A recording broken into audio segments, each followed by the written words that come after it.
Do do do do do do do do do do do do do do do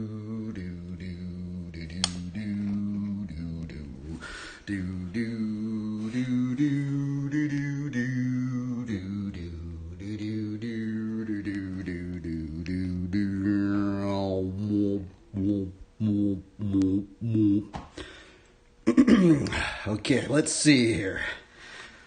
Welcome, travelers.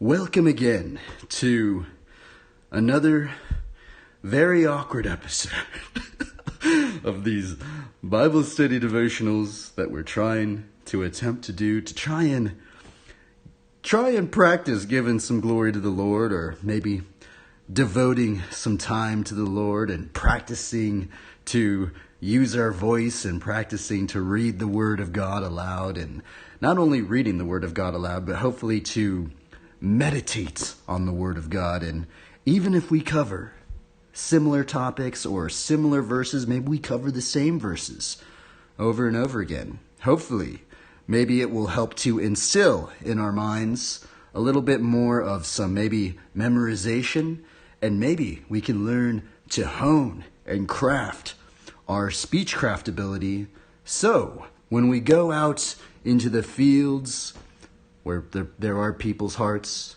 maybe we can learn a bit more on how to become better fishers of men for the Lord of Lords and the King of Kings, the Lord Jesus Christ.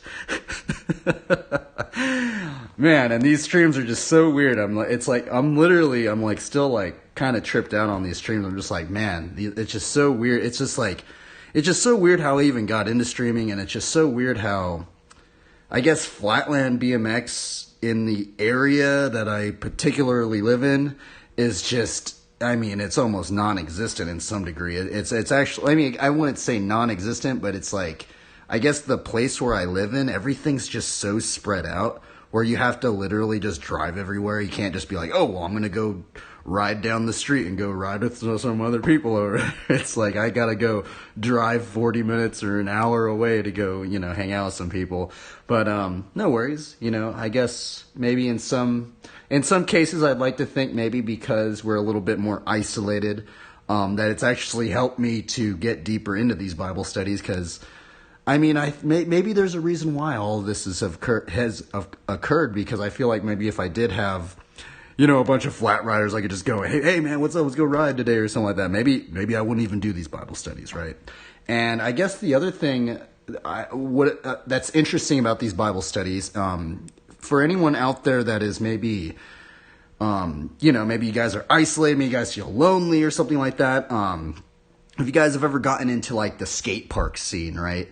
I truly do enjoy the skate park, just vibes, the whole aspect, the environment of the skate park, because there's a lot of like, camaraderie, right? And there's a lot of just like, kind of like your boys just kind of like trying to like pump you up to do something, or they're trying to one up you, or they're just trying to get you to just learn something. And it's just fun, and it's just banter.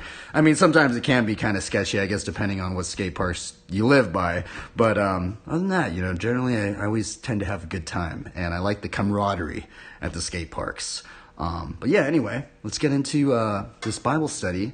And I think there was a couple verses. I wanted to get into another verse on Romans 12.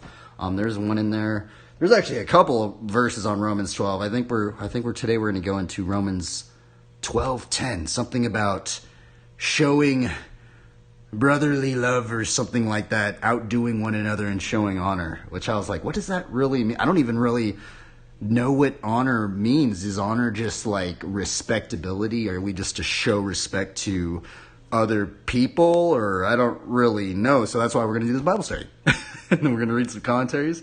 And then we will get into bike riding. Yeah, so let's do this. So welcome in. And what's up, Creative Fit? I hope you're doing good, man. When are you going to start streaming again, bro? I thought your streams are cool, man. You're like animation streams, man. By the way, anybody that watches these streams, go give Creative Fit a follow. This dude is always in here, and he's also really good at animating. And if you guys don't know, animation is hard. It is a lot of work to animate things. And yeah, shout outs to Creative Fit, man. It's a lot of work to animate. What's actually funny is I have done some animation stuff, like on I forgot, I have it on the iPad, but oh my goodness, it just took way too long. I feel like I'm just kind of like, I kind of feel like I might have like a mild form of undiagnosed ADD or something like that, because for some reason, if I don't like, it might seem like I can concentrate for vast periods of time, but I'm kind of like one of these people where if I don't finish something like in that moment, I have a lot of trouble like getting back into it. I don't know. It's just something I've kind of had trouble with even since when I was in school and stuff like that. I'll be back probably next week. Oh, rad, man. Sweet, dude. Okay, so let's do. I'm gonna read this verse up in here. It's this verse right here. I was kind of maybe gonna do this verse right here. Maybe we could do it tomorrow or something like that, where it says, "Do not be slothful in zeal. Be fervent in spirit. Serve the Lord." Because I really like that word zeal. Maybe we could go into that one tomorrow, because I don't really know about this verse right here too much. Love one another. Or let's just read this one. Let love be genuine. Abhor what is evil. Hold fast to what is good.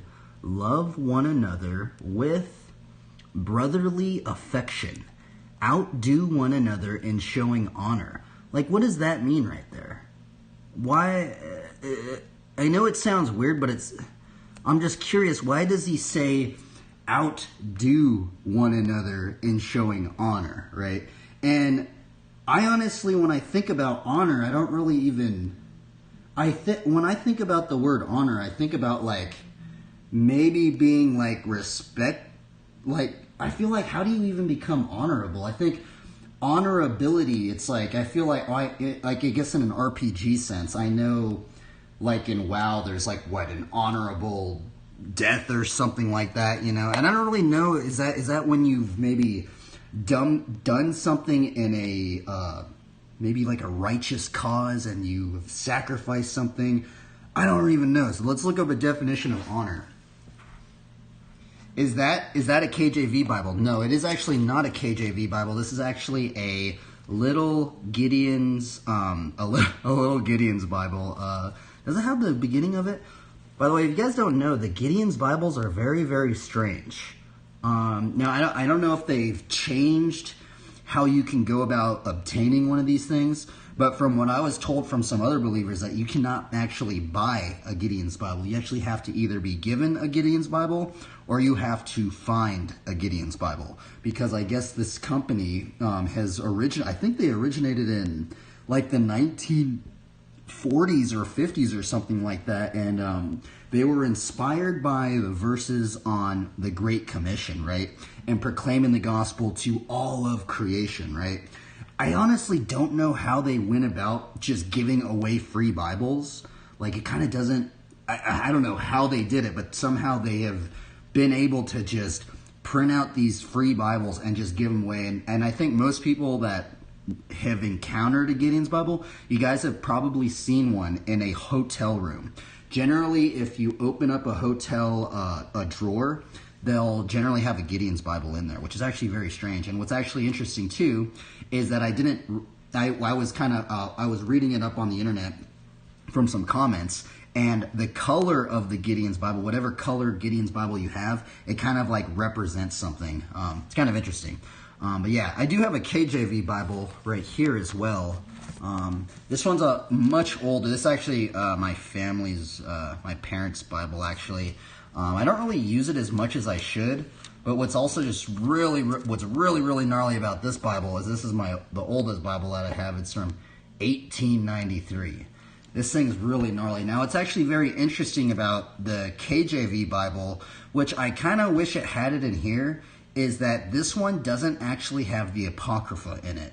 And what's super trippy, man, if any of you guys look into the lore of the 1611 King James Version of the Bible when it first came out, what's actually very strange about the first renditions of the King James Bible is they actually put the Apocrypha Which is kind of controversial. I know it's kind of controversial, but it's actually very strange because the original King James Version of the Bible actually had the Apocrypha in it.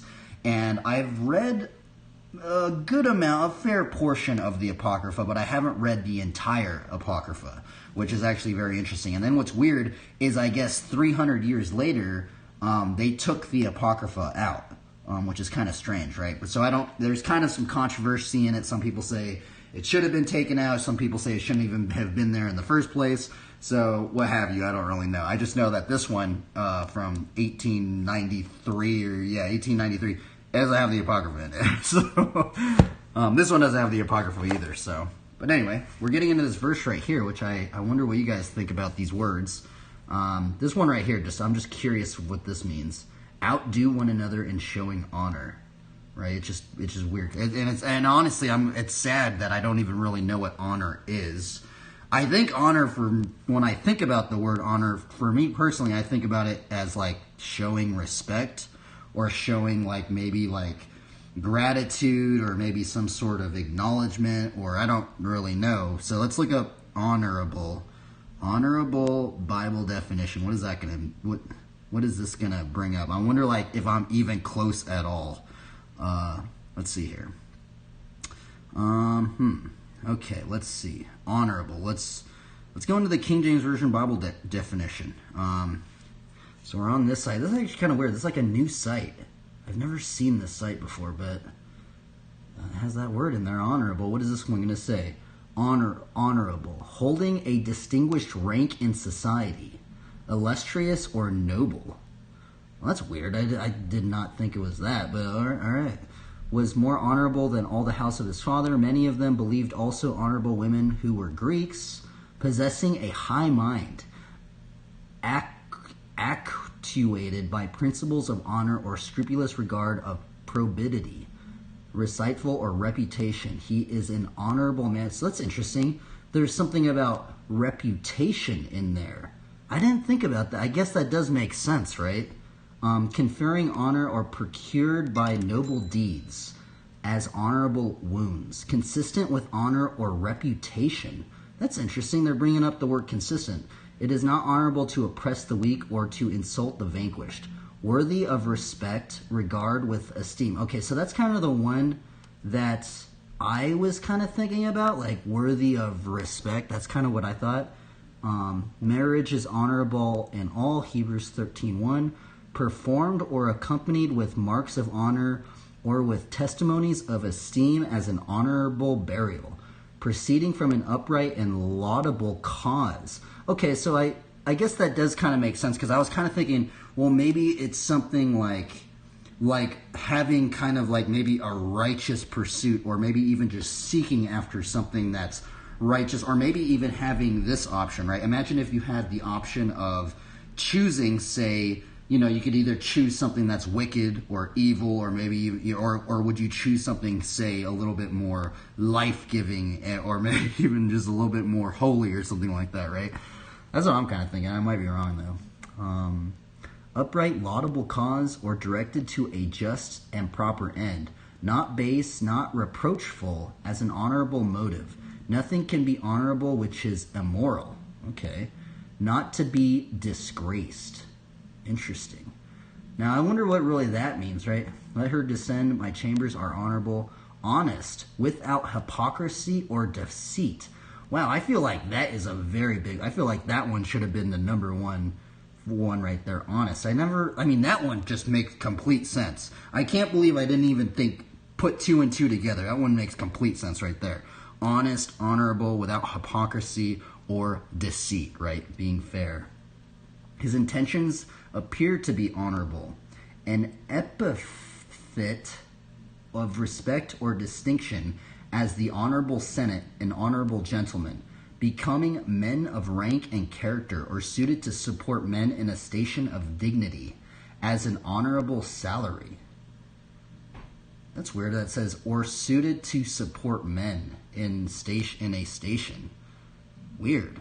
See, it's so crazy. Now, okay, so this is what's weird, right? So this is, now, I guess this is the King James Version Bible Dictionary, right? But honestly, I do like to read that. But man, just how crazy is that? Look at all this.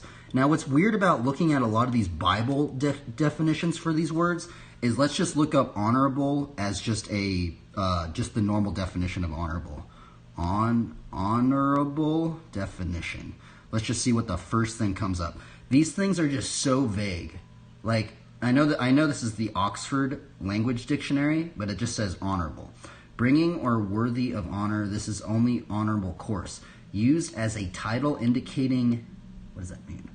Eminence or distinction, giving especially to judges and certain high officials. The Honorable Richard Morris, Esquire, Chief Justice of the Supreme Court of our state. See, that's weird. I just feel like it doesn't really go as... I honestly feel like the Bible, the King James Version definition of honorable just went way deeper, right? I feel like there's a lot more to grasp and kind of take in for me personally, right? Should see what the KJV verse is. The KJV verse of Romans 12:10. That is a good... They might not even use the word honorable in that verse. Actually, that is a very good thing to think about right there. Romans 12:10. Let's actually just see a lot of different... let's see what a lot of different translations bring up. So let's look at... So this is Romans 12:10, the one that we're going to go into. Let's see here. Be kindly affectioned one to another with brotherly love, in honor, preferring one another. That's kind of weird that it says that one, preferring one another. Does that mean, I don't know what that really means, right? In honor, preferring one another, right? That kind of, and let's read the ESV version, the one that we just read. Love one another with brotherly affection, outdo one another in showing honor. That's kind of strange, right? Those ones kind of seem kind of different. What does the NIV say? The NIV says, be devoted to one another in love. Honor one another above yourselves. Okay, that's an interesting one right there, right? Huh. I feel like the ESV version, I'm going to be really honest. The ESV version, I wonder like what other believers think about this one. Because it's just strange that it says outdo one another in showing honor, right? Whereas like the other ones don't really go into that, right? Esteeming one another. But this one, I just feel like outdo one another. That, I don't know if that's fully like, I'm wondering what other believers would say. Would they be like, oh, that's probably not pretty close to the Hebrew, or I'm assuming it'd probably be Greek translations of when it was written, since that is in Romans, right? It was probably written in Greek in the beginning. But I'm wondering what other believers would think about that personally. Because when I read that, because I didn't read the other translations, right? But when I read the ESV, it was like outdo one another and showing honor. So I'm like, that's kind of strange, right? Like that's weird. But yeah, let's read I'm going to read a commentary now on Romans 12. It's kind of sad that I don't really know too much to even say on this, because I really don't know too much about this verse, right? And it's actually really weird because I feel like this verse as well is kind of like, I can't really even think of a combo. My mind's like blank. I mean, I guess maybe thinking about love, like I think it's 1 Corinthians 12:13 or something like that, about the definition of love and stuff like that. I will start using a new greeting when I come into chat. A new greeting. Okay, so I tried I guess I didn't try my full-on best, but that was my own spur-of-the-moment thoughts on this verse. But now we're going to read some of these commentaries. By the way, I do like these commentaries on Bible Hub right here. We're going to read some commentaries on this one. So let's read some of these. Greetings, Jay, son of the Most High. That is kind of funny, huh? I mean, I guess we're all sons and daughters of the Most High, right? Let's read this. What is this going to say? Let's read Ellicott's commentary. It's very short and concise, and let's read what it says. Ellicott's commentary for English readers. With brotherly love, better translated as in the margin, in love of the brethren, fellow Christians, be kindly affectioned. The word for kindly affectioned is specially used of the family relation, and is therefore appropriately applied to the brotherhood of the Christian family. preferring one another, rather perhaps anticipating one another. The Christian is to take the initiative and show honor or respect to others without waiting for them to show it to him. Interesting. I really like how that guy worded it right there, right? I think that's such a good one, right? I think that's such an interesting one, that we should be showing honor and respect to people, maybe even if they don't even show it to us, right? And honestly, I feel like that's even just something that's, it sounds ridiculous right now, but I will bring it. It almost reminds me of like an aura. You know, like if you play the Paladin class, most RPG Paladin classes, they have this thing called auras for some reason. I don't really know why.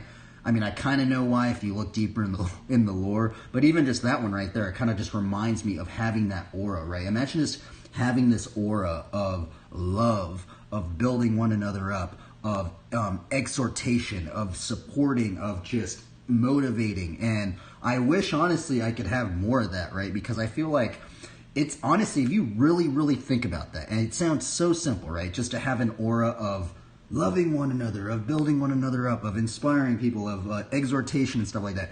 You could take that stuff and you could apply it to so many things in your life. I mean, you don't have to necessarily apply it to like a Bible study, which it would be good to do it in a Bible study, or like a church setting, or just meeting other believers. But man, you could even do it, say, just on a hobby. Like, imagine if there was something where like you didn't really have too many like people that were doing your sport or something like that, or maybe you felt kind of, it would be kind of maybe good to have that, because then you can maybe get some maybe more people interested and maybe wanting to join or try it out and something like that, right?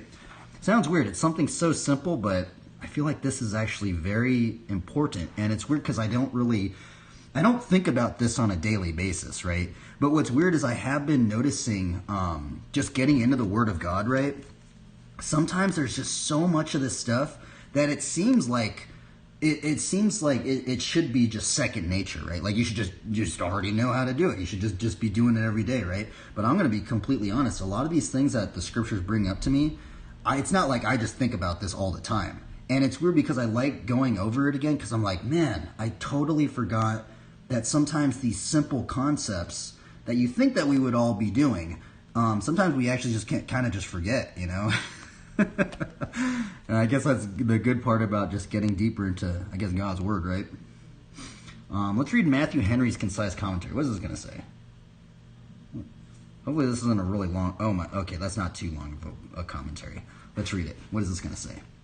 This is of Romans 12, 9 through 16.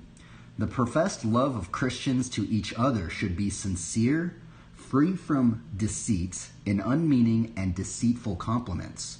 Depending on the divine grace, they must detest and dread all evil, and love and delight in whatever is kind and useful. We must not only do that which is good, but we must cleave to it. All our duty towards one another is summed up in one word: love. This denotes the love of parents to their children, which is more tender and natural than any other, unforced, unconstrained. And love to God and man, with zeal for the gospel, will make the wise Christian diligent in all his worldly business. What in the... Dude, I know I sound crazy, but didn't it sounds ridiculous, bro, but it like what I just thought about with that previous commentary, it literally, dude, it's like this guy just talked about that. And the love and love to God and man with zeal for the gospel will make wise Christian diligent in all his worldly business.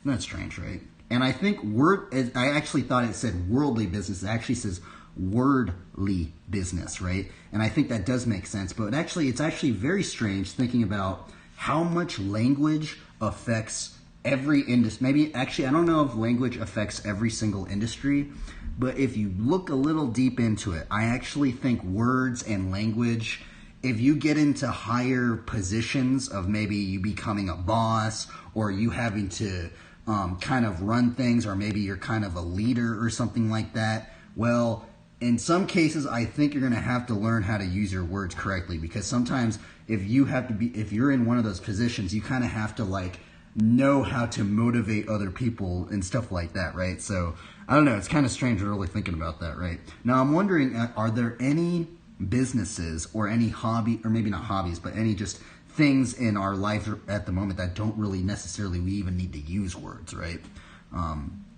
I guess in upper echelon, I think that'd be very rare to see, though. But let's see. Let's keep going. And in gaining superior skill, God must be served with the Spirit under the influences of the Holy Spirit. He is honored by our hope and trust in Him, especially when we rejoice in that hope. He is served not only by working for Him, but by sitting still quietly when He calls us to suffer. Patience for God's sake is true piety. Those that rejoice in hope are likely to be patient in tribulation. Actually, I really like how he said that. It's such a good way how he worded that. Those that rejoice in hope are likely to be patient in tribulation.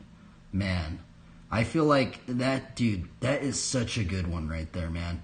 Because it always makes me think about, I know I bring it up a lot, but it's like, man, I've met some people with some testimonies that are brutal, dude. That I've met people with testimonies that said that they were about to kill themselves. They are literally about to take their lives, man. Imagine thinking about it. They've tried all this stuff and they still wanted to take their lives, right? And it's so crazy to me because what ended up happening with a lot of these testimonies, that, well, maybe not a lot, but I have met a good amount of believers that had brought up testimonies like that, right, where they wanted to kill themselves, or maybe they were addicted to drugs or something like that, or there was something very, very dark, a very, very dark situation going on in their life, right? But then what ended up happening is believers, they would meet believers, and the believers would motivate them to keep going.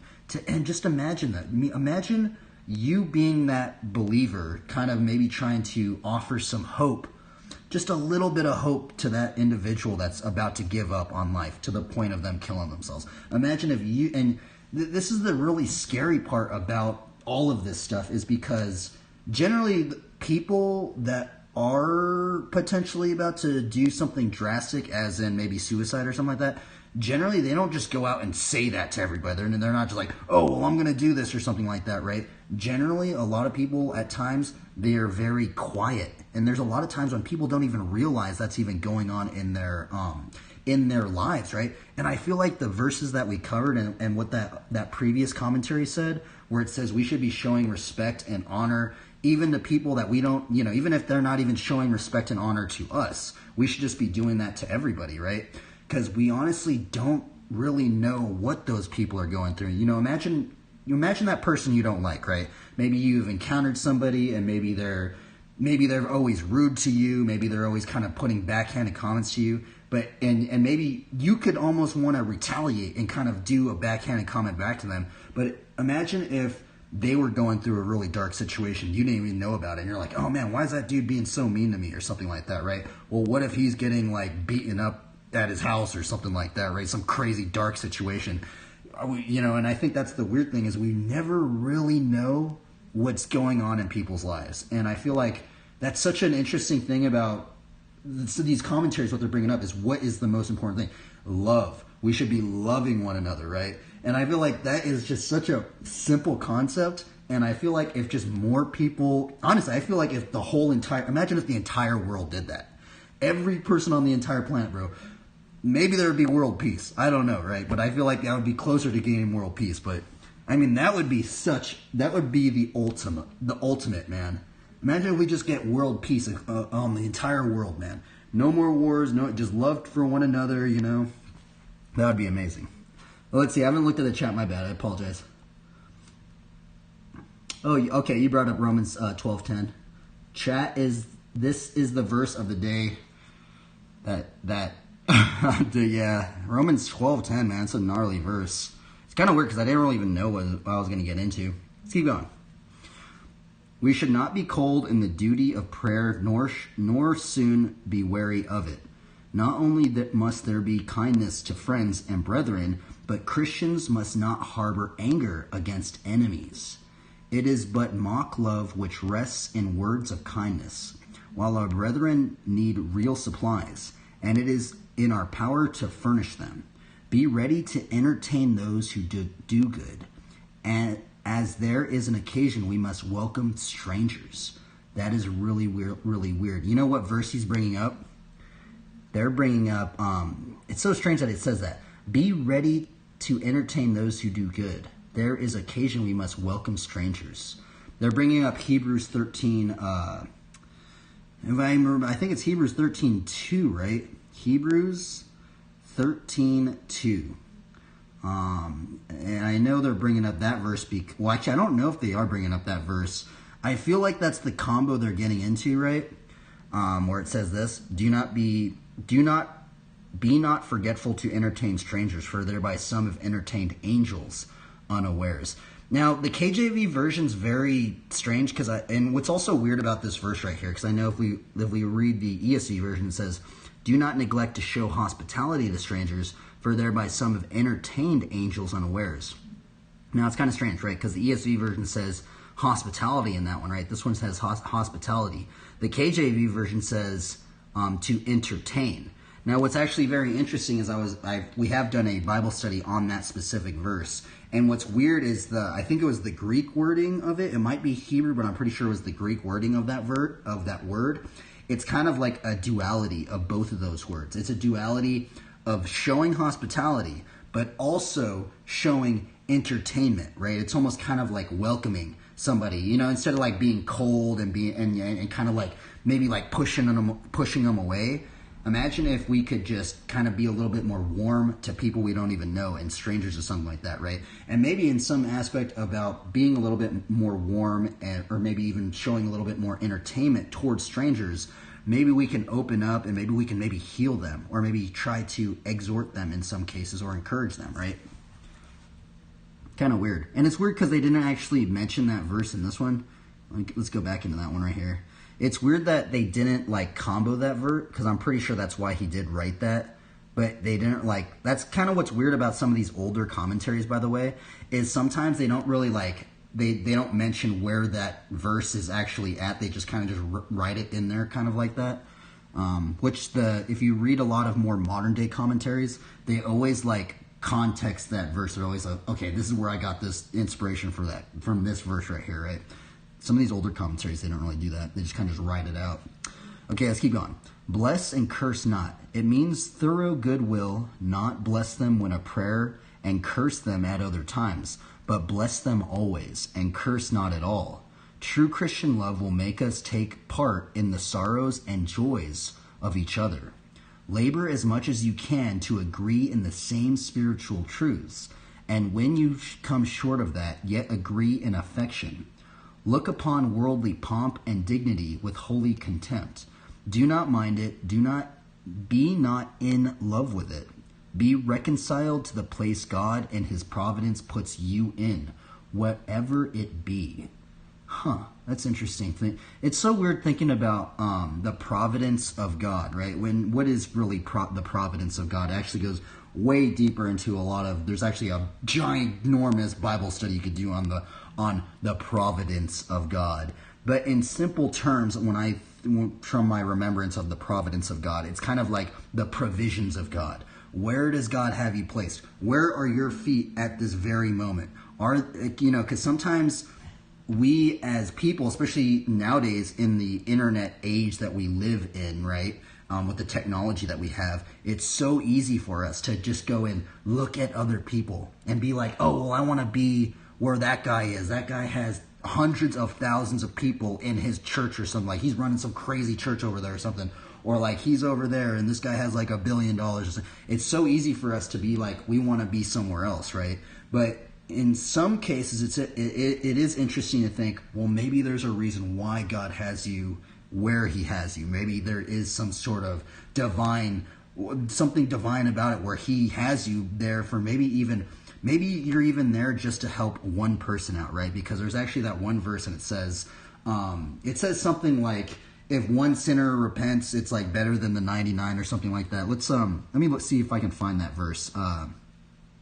If one sinner repents over the 99 or something like that. What verse is that? Okay, yeah, it's this verse right here. This verse is very interesting. Just so I tell you, there will be more joy in heaven over one sinner who repents over 99 righteous persons who need no repentance. Sometimes I think about this verse when I think about because I do kind of hear sometimes people get a little bit kind of like disheartened, right? Like because especially like in the day and age we live in, sometimes it seems like if we don't have like a big number of people like watching in or something like that, sometimes it seems like we're a failure or something like that, right? I guess in some cases maybe if you're looking at it in a money aspect, because sometimes in order to, you know, maybe make livings off of things, maybe you do need to get a lot of views or something like that. But in some cases, if we think about this in the aspect of just maybe helping to plant one seed of faith in that one person, and what if God had you just maybe what if like imagine this, right? Imagine if there's just only one view I got on every one of these streams, right? Would I still even do this? Well, I would still do this because honestly I use this streaming platform as kind of like an unlimited external hard drive thing. But I'd like this verse right here. It sounds ridiculous, but this verse actually kept me going in the very beginning, right? Because in the very beginning, I'm going to be honest. In the very beginning, I was like, oh, dude, I'm not getting like thousands and thousands of people watching me and stuff like this. I'm a failure. Why am I even doing this? I'm going to just give up, right? And then it was weird because I heard some pastors and I heard some other believers bring up this verse, and they're like, well, what if you're there just to hit one person? What if you're there even just to hit one soul? What if you're there? What if you're not even hitting a soul? What if God has you there just to practice? What if God had you there just practicing, just so when you meet that one soul, you would help to maybe become a better fisher of men, to maybe plant a seed of faith in their heart, right?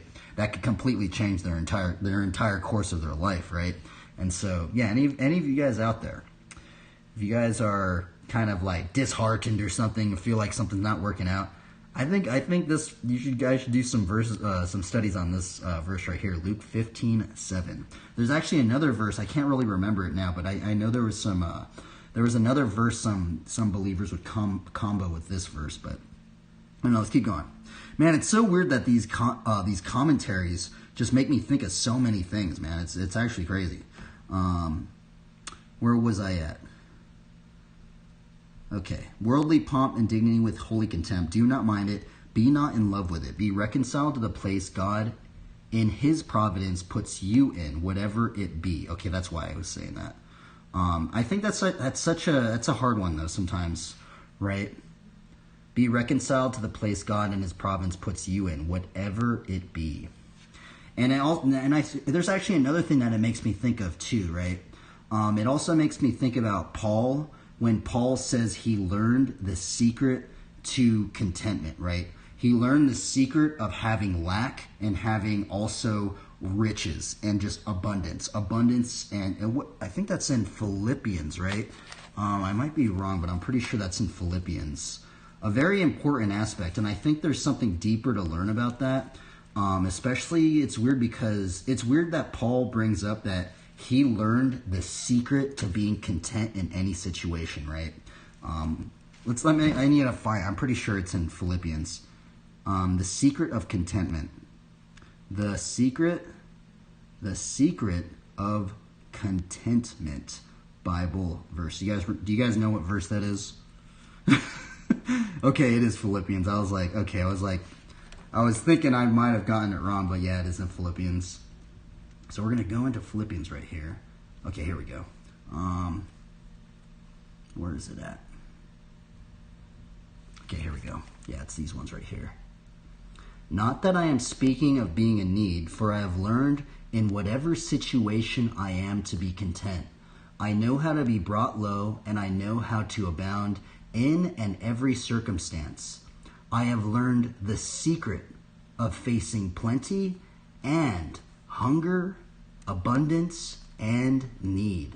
I can do all things through him who strengthens me. See that? I feel like it's actually really weird because I feel like that one right there, I can do all things through him who strengthens me.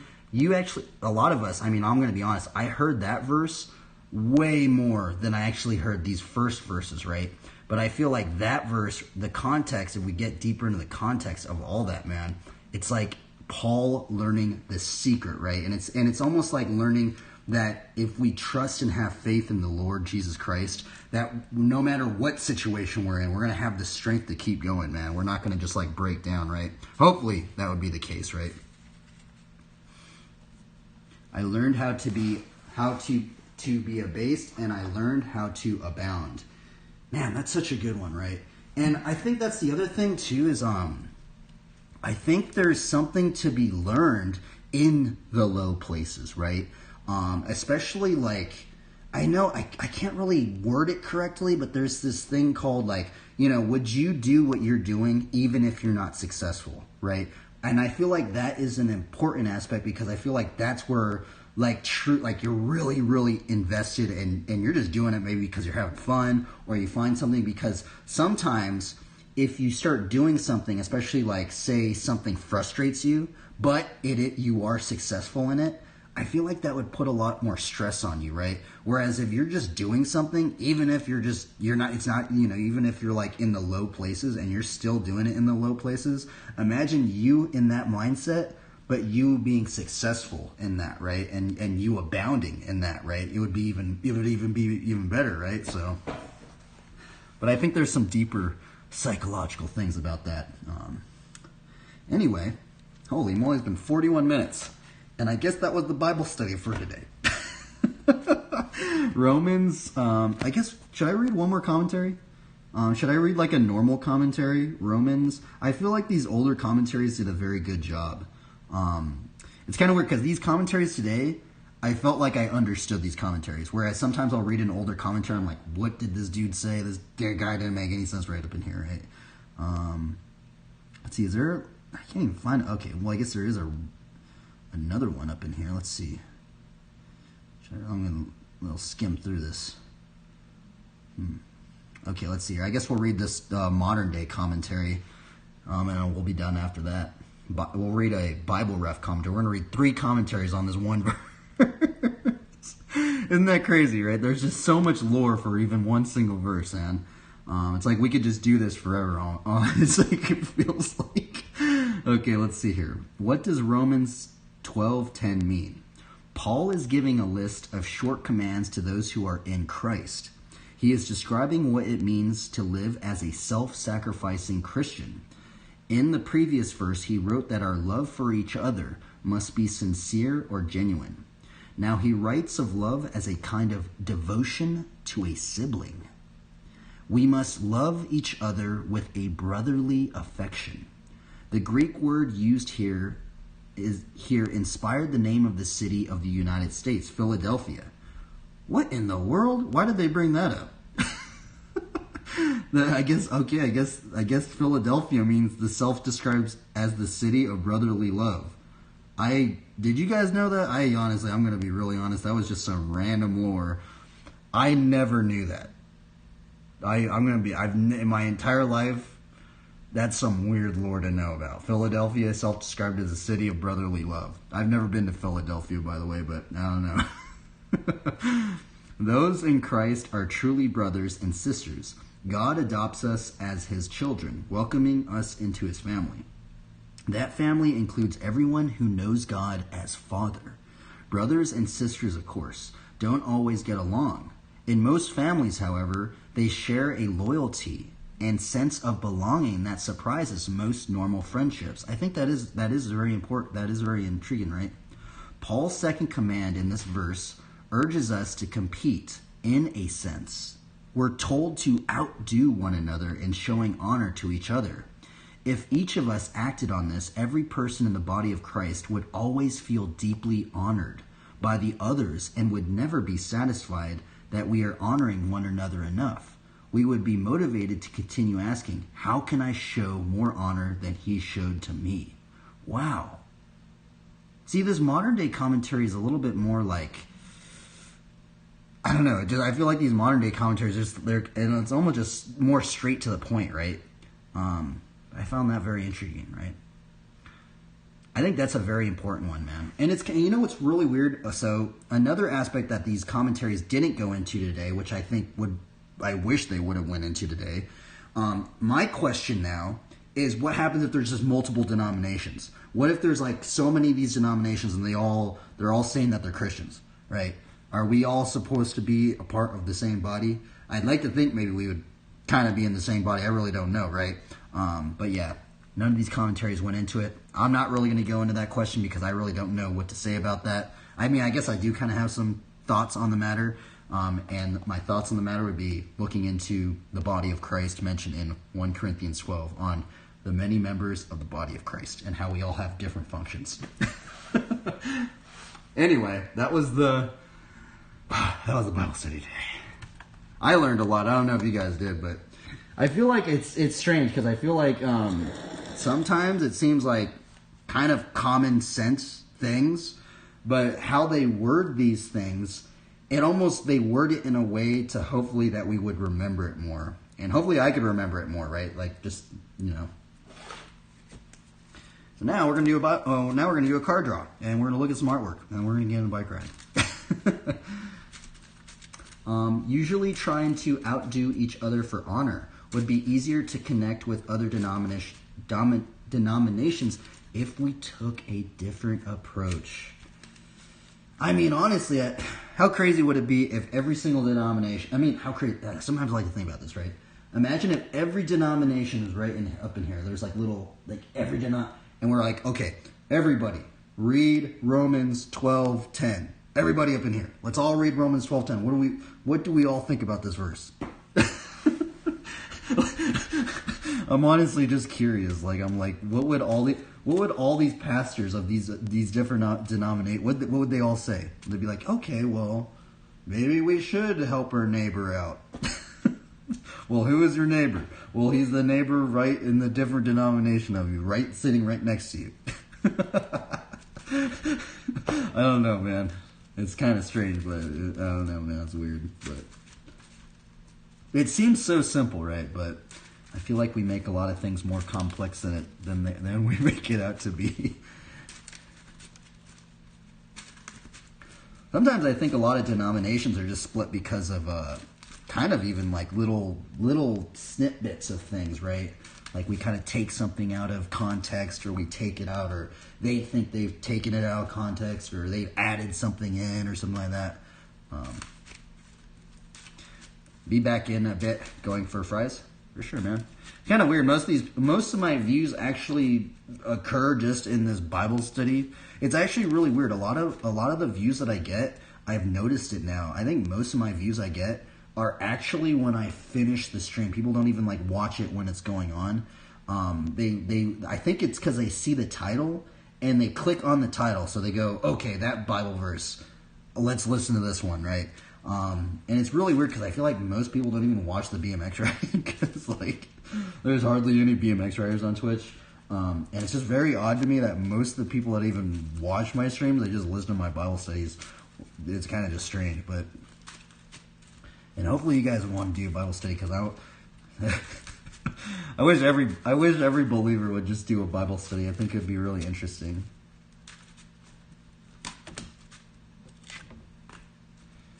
Okay, what are we gonna drop in here? I want to shuffle this up good. Let's take this one. Let's take a middle one, and we'll be good. Boom, and I'll do this one on the side and put that one right there.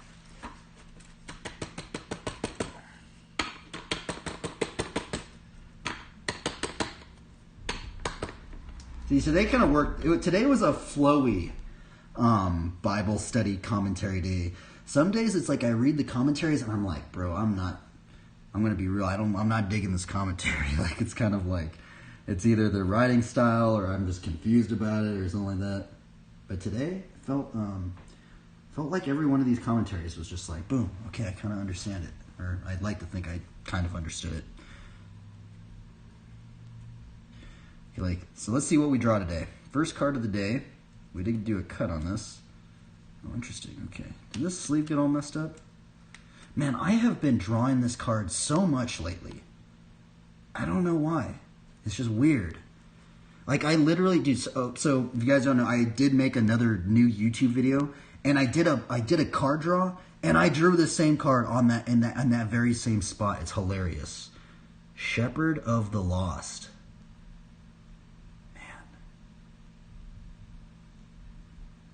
That thing looks so crazy, man. Shepherd of the Lost. 2. Got a holographic planes. And this light's kind of bright, huh? I gotta maybe knock this down. Alright, I guess I did knock it down. Number 3. Got a forest. Forest, cool. 4. Blossoming Sands. Man, we got a lot of lands so far. 5. Orem's Chant.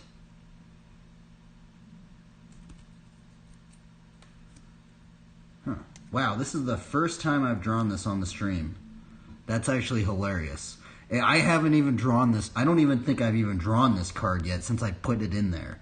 That's so weird, dude. It trips me out that I think this is the first time drawing this card up in here.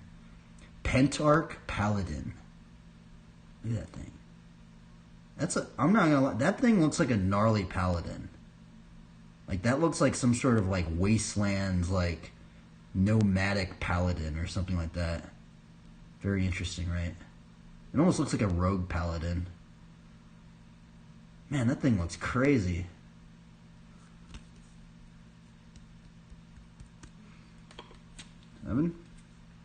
Guardian of Faith.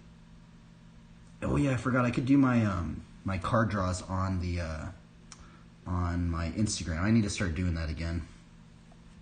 So I'm gonna do my last draw on the Instagram just so I can post something. And I need to plug in my phone real quick. Excuse me.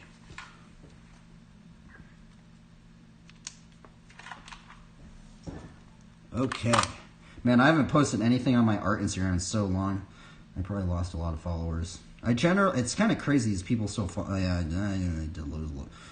I have been losing a bit more followers lately, but that's why I need to start doing these story posts and stuff.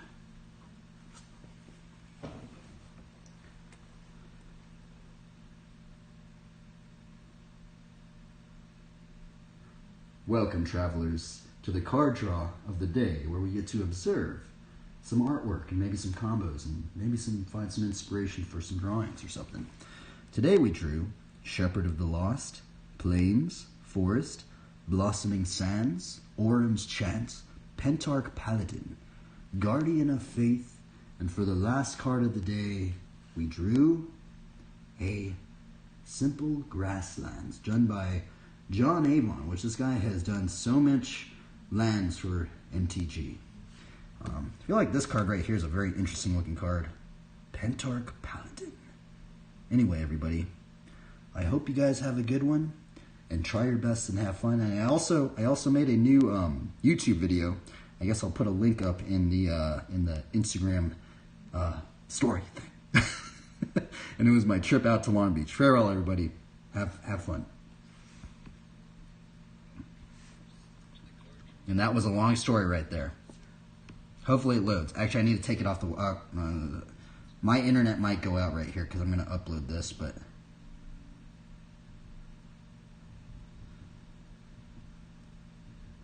And that is the end of this thing today right now. Now we're going to get into bike riding. Should be fun. Hopefully it's going to... Sometimes it's either the bike riding gets me frustrated or... I mean, it's like a fun frustration. But man, sometimes these tricks, dude, it's like... I'm like trying hard. It's so crazy because I'm like trying my hardest sometimes to land these tricks. I can't even get close to them. I'm like, what is going on here? Especially the cliffhanger. You guys that got the cliffhanger, especially you guys that told me the cliffhanger was easy. I don't know if I'm just like, there's just something wrong with me. Like, I just find the cliffhanger I think it's the double-footed thing, and I think it's because I'm going in a circle, and it makes the trick way harder because I know some people did tell me I should learn it in a straight line.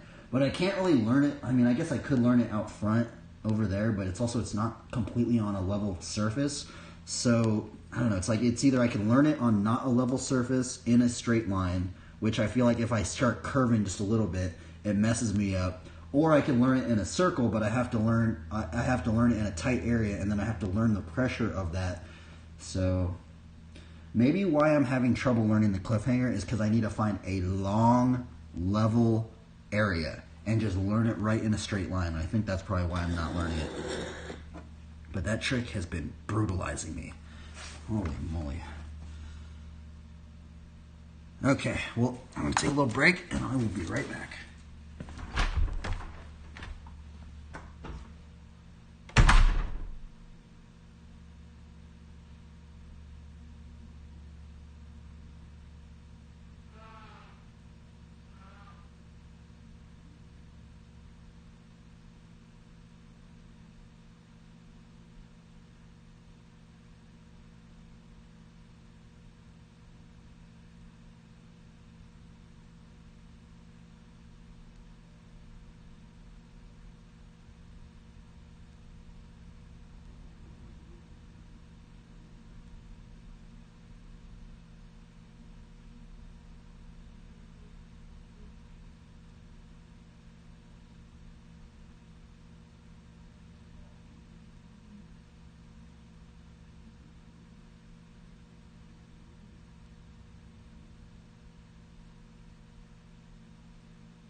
Okay. Let's do this. What am I doing?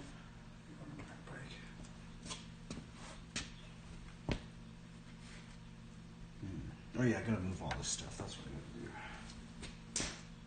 Let's move all of.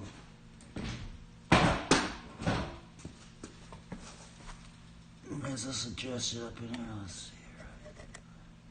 Push it a little bit more that way. I think we're good.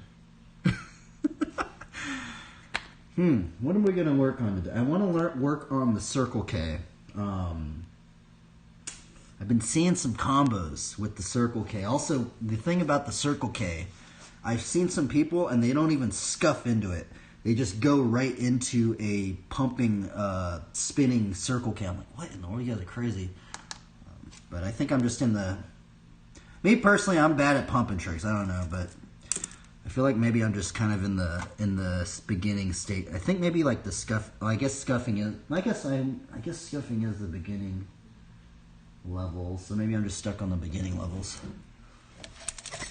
Oops. Darn, I gotta push this thing right over here.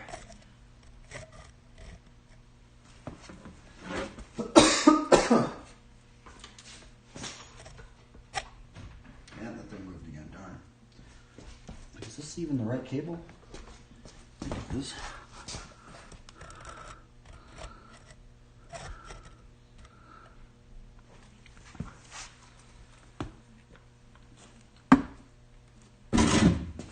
Let's chug some coffee. Cheers, everybody.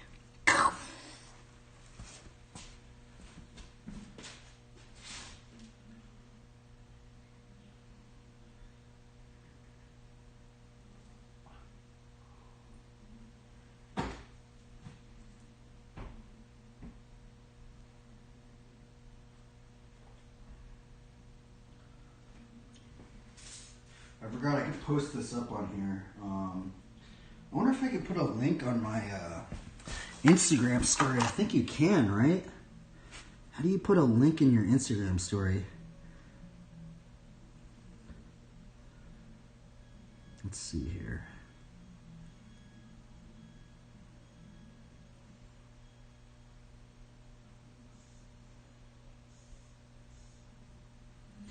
Okay, let's see. I copy this link right here. Then I go to my Instagram. We put the little thing right there. And then we do a paste right with the... Boom. Okay. Well, that doesn't work. You can't click on it, right? Do I have to add in the link with a...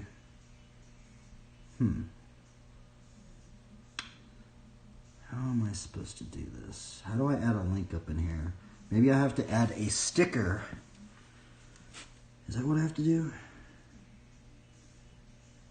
Oh, here we go. Okay, yeah. Oh, interesting. I've never done this before. So in order to put a link on your Instagram story, you got to go to your stickers, and then you have to put the link in the stickers, like that. So we have our YouTube link right there. Done. Interesting.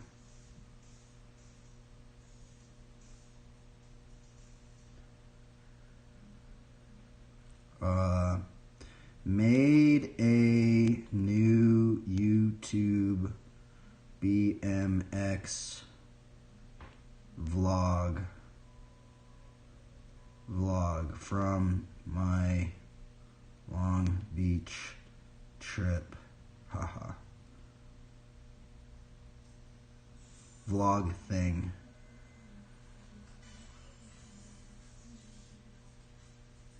Boom. Just like that. And that's the new YouTube video we made, by the way. These things take so long to edit, man. Maybe it's just me. Maybe it's because I'm like, I honestly think I'm editing it too much. Kind of more of like a, it's kind of like a props kind of inspired by edit kind of thing. The thing is I've been very inspired by Dan Corrigan. If you guys, by the way, go check out Dan Corrigan. He's like a gnarly skateboarder, but he uploads every single day, man. He edits a video, and I'm like, bro, how are you doing this? There's a little bit I was trying to keep up. I'm like, dude, I cannot keep up. And the thing is that he edits it without too much music and stuff. And the thing is, I also think he keeps it very chronologically ordered. So he knows, he's like, okay, well, I'm going to just have this entire day and I'm going to keep it chronologically ordered with the clips that I make. And so I think when he just does that, he just goes back to his house, boom, boom, boom, boom, boom, edits all those in, and then just doesn't really put too much music in, and then you can just upload. It's almost like he's doing, I mean, I'd like to even say he's doing almost like an edited stream of his skateboarding with his friends and stuff like that. Okay, let me put another one up in here.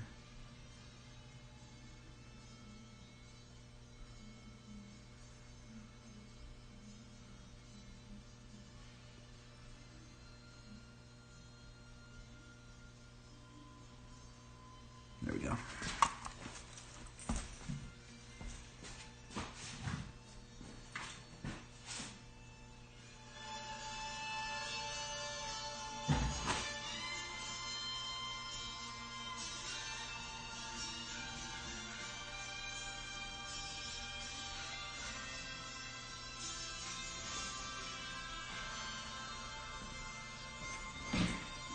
Check our PSI.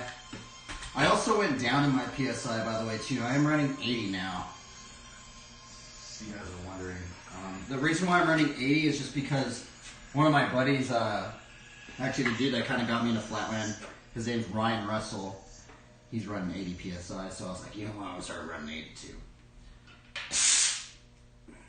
Even though a lot of my favorite riders, they're running like 120 and stuff like that. And I put too much PSI.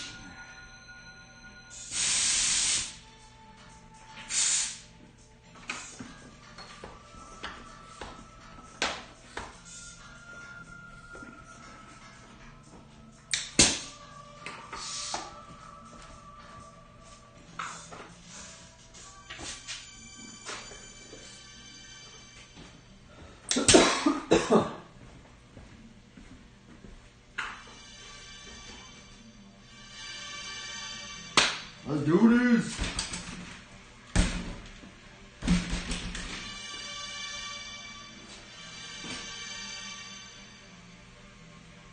It's my warm-up, my non-ACL leg exercise.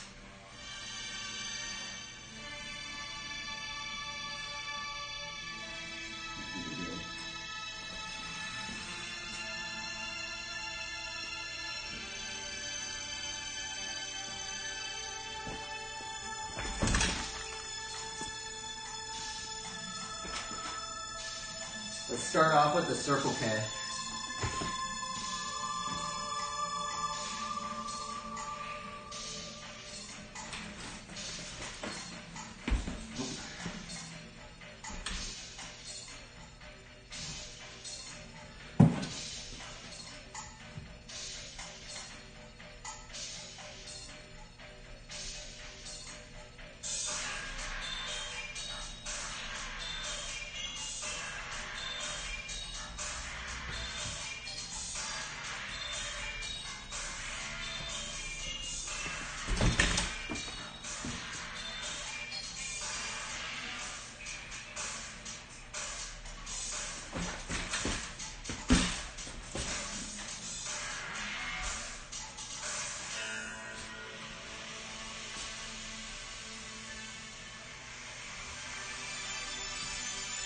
I've been kind of digging riding with the fanny pack. I saw some flatland. There's actually this two gnarly flatlanders. One of them, his name's Chris Bohm, and I saw him running a fanny pack when he was in a really crowded area. And I think it's a good way to not get your stuff stolen. You know, if you're like filming something and it's like really, really, really crowded, you know, and you have your wallet and stuff, you don't want to have it in a backpack or something.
That's harder than it looks. This is a double-footed rocket manual.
Hard.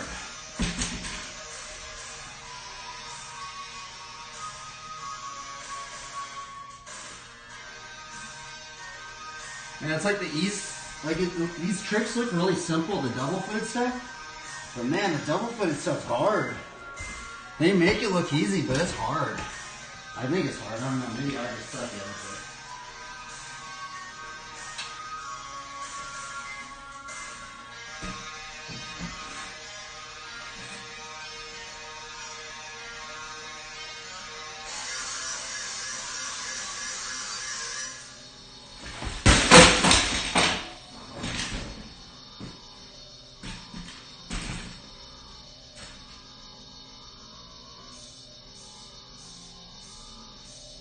One day I'm going to get the bike flip.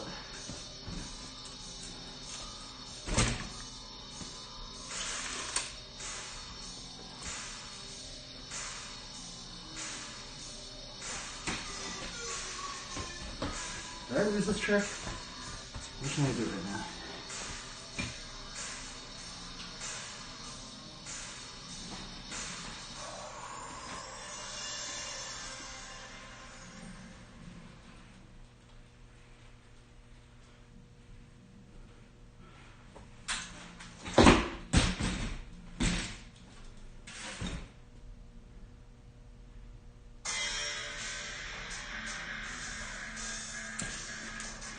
Try not to do as many chariots at the moment.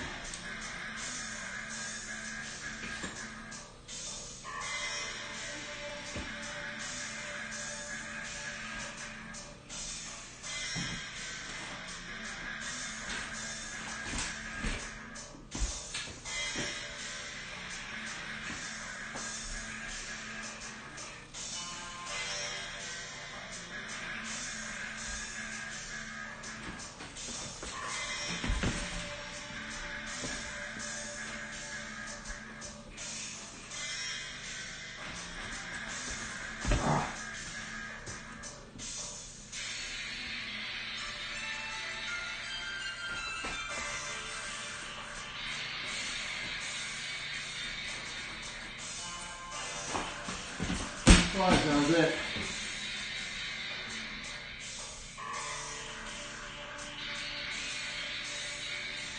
I was about to get that tail up out.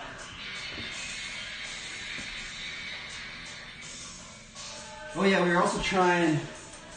I guess I am doing trying to do this new ride out, Undertaker ride out. This one.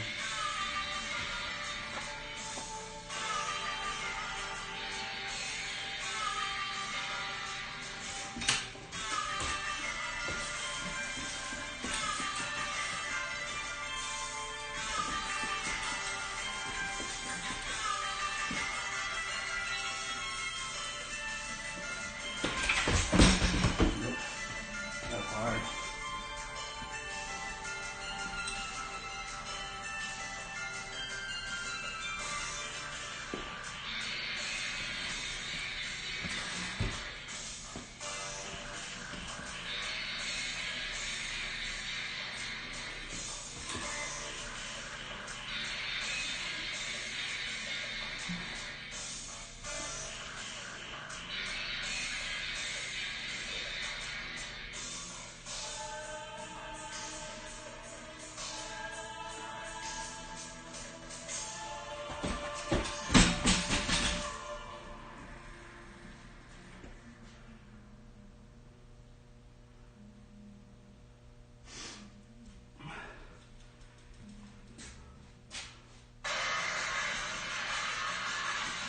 What is this?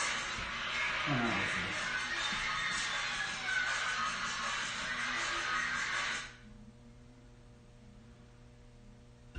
Excuse me. With so many choices on Booking.com, there are so many Tina Feys I could be.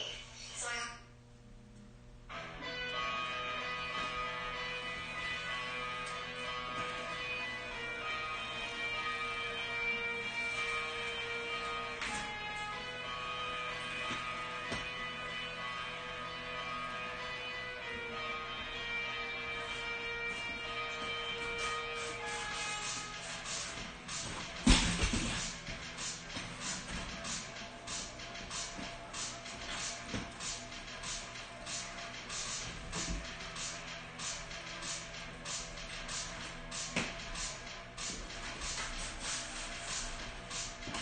Oh, come on.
Kind of like sore today. I don't know why.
There, give us a good song right there, man. Good copyright-free song right there. We put our heart into everything we do.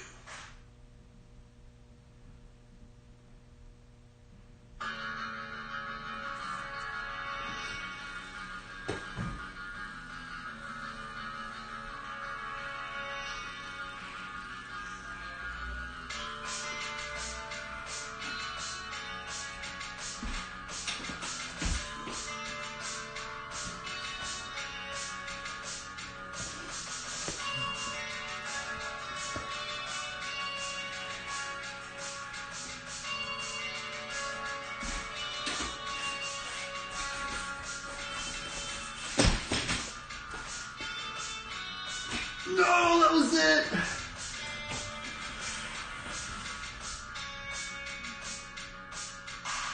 Oh my goodness, I messed it up. That was so good.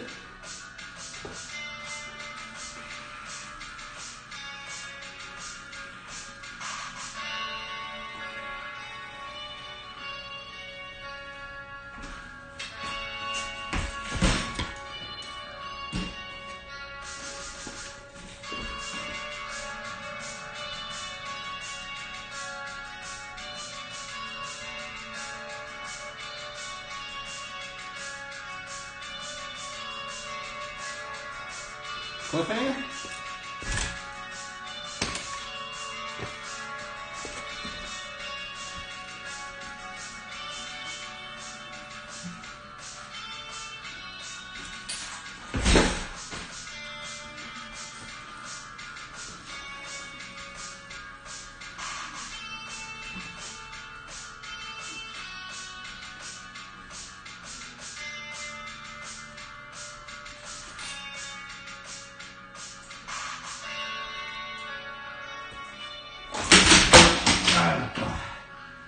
That trick sucks.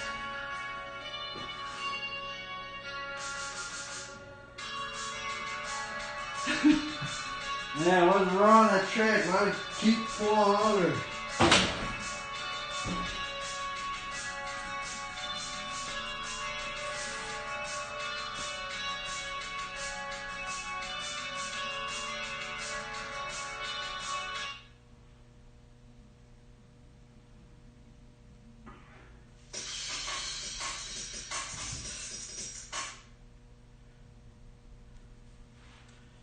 Basketball is back. Watch the action live with YouTube TV. Try it free. Terms apply. Cancel anytime.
Trick's hard.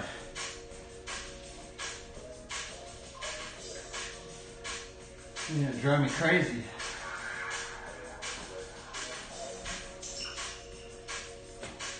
I feel like I could do it, I'm just not doing it.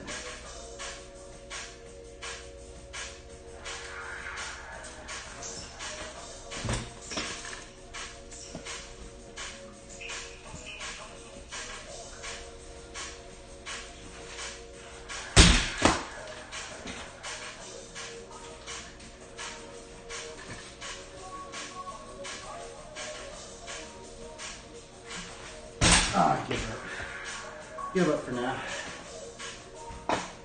Even my side's like sore. It's like falling out or something.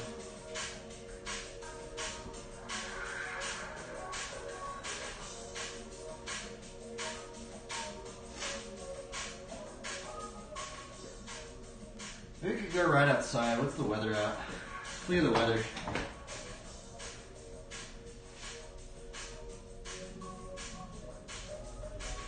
I'll be right back. I'm gonna go look at the weather.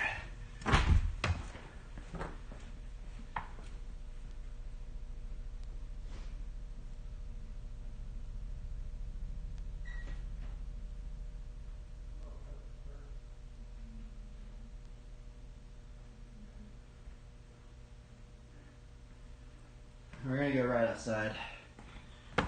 See if we can do a cliffhanger in a straight line.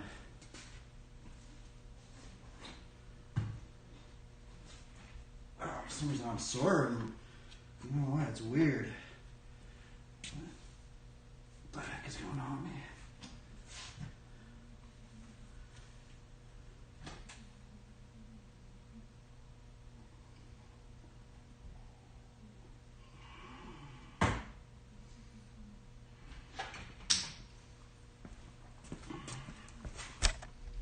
I think we're gonna try and just stick to just straight line stuff. I'm not gonna bring my. I have to go get my tripod. It's I guess just something.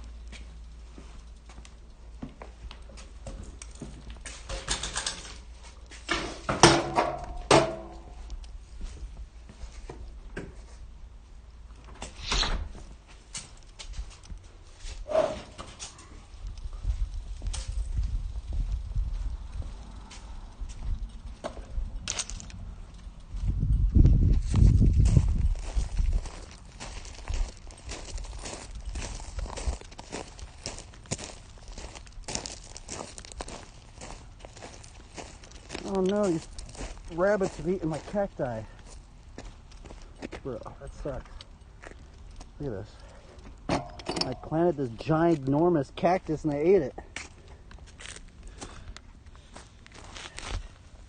Oh well, I know who ate it. It's the bunny rabbits. That thing was huge, dude. It was a new species of cacti. See that one? There's a new one right up in here. They've been eating it. I don't know how they're eating it. There's a bunch of thorns on it.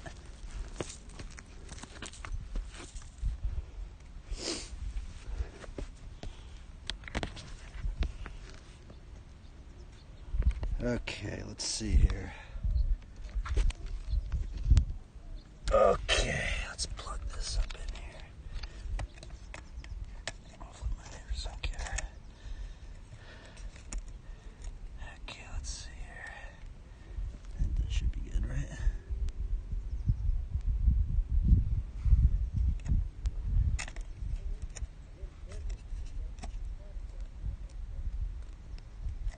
Actually, I was a little bit more further up like this. That's how I'd have it.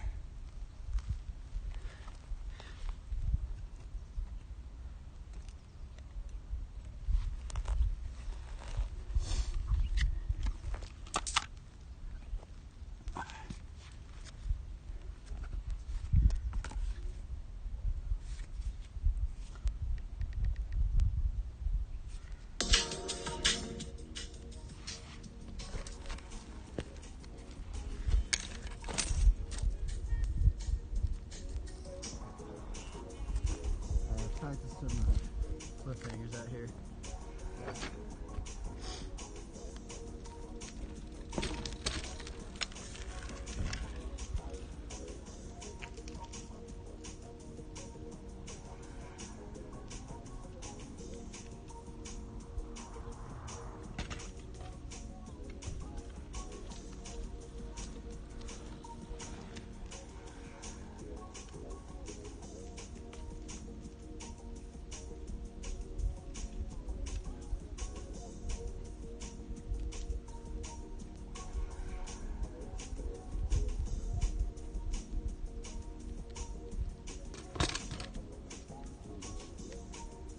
I guess that's not almost as far from being it.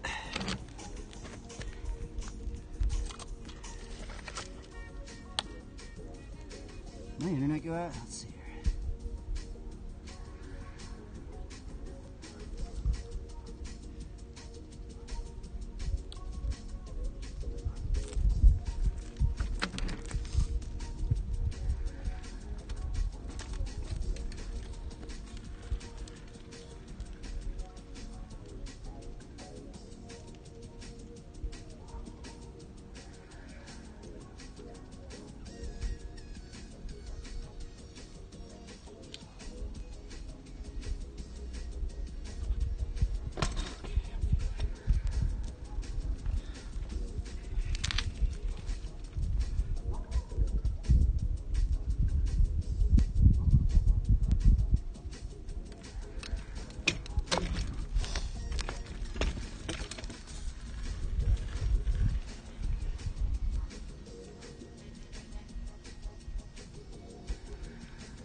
For some reason, I like cannot hold it.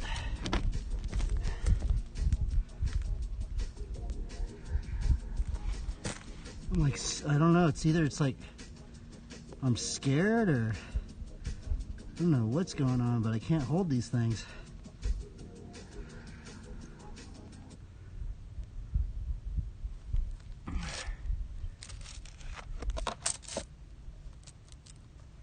I chose Wix for my business because of its massive scope for functionality and free.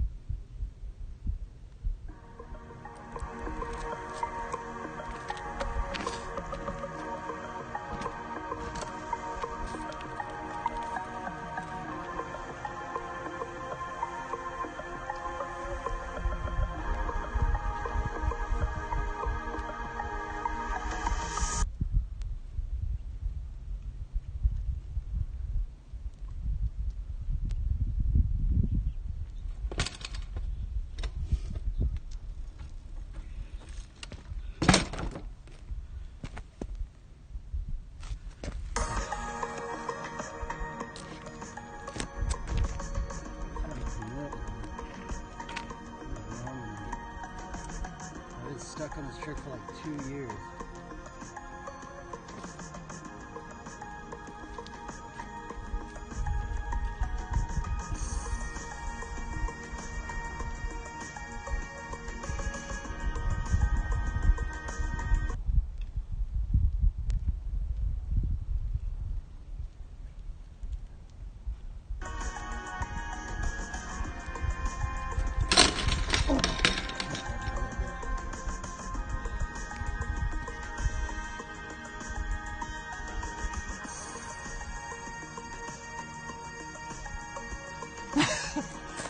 Why is this thing so scary, man? Like, you just have to just know that you're just gonna flip over the bars. Like, that's, you just gotta, like, there's just no way around it. You're gonna flip over the bars and have to accept it. I think that's what makes this trick suck, man. You just gotta accept that you're just gonna flip over.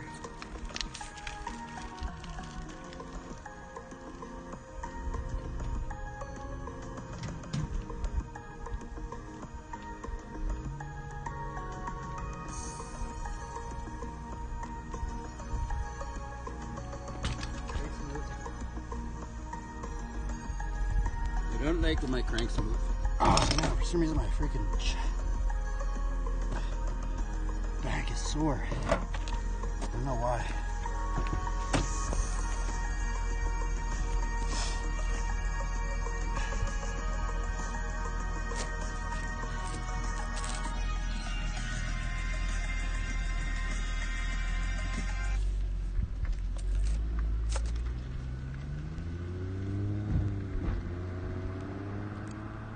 It's all weird out here.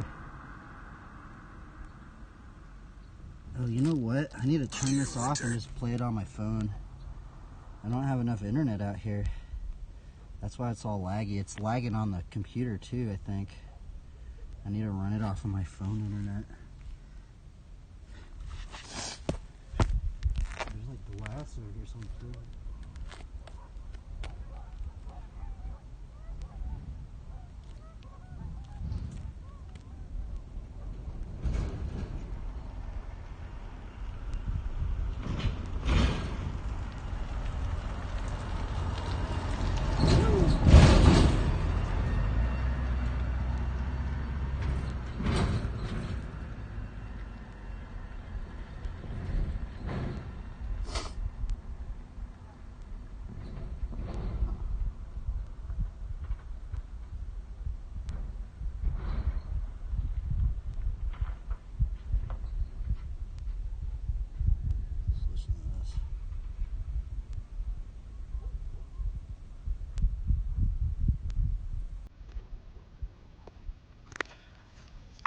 Hopefully we can get some inspiration.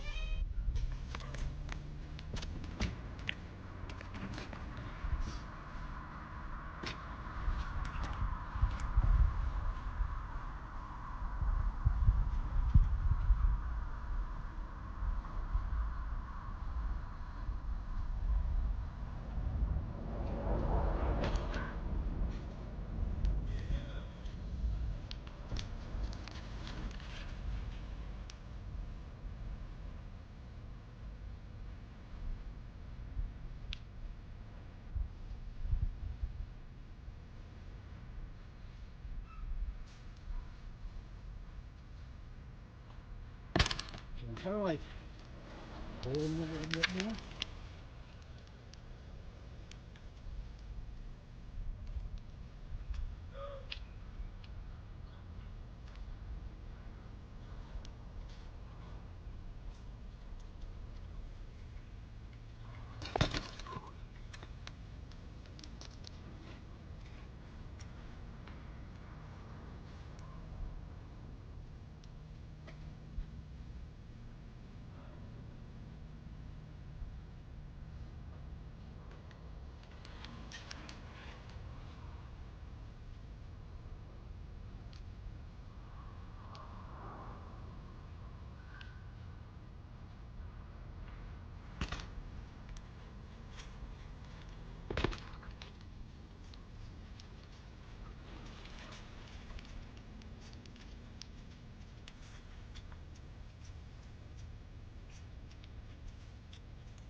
I feel like I can land it like that, just like a little hot potato.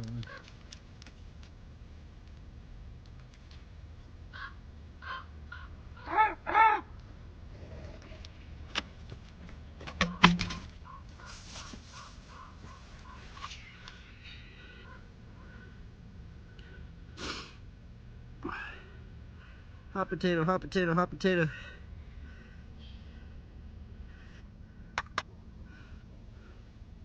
How do I start a savings Hot potato, habit? hot potato, hot potato.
It's hard. Like, it shouldn't be scary for me, but it is.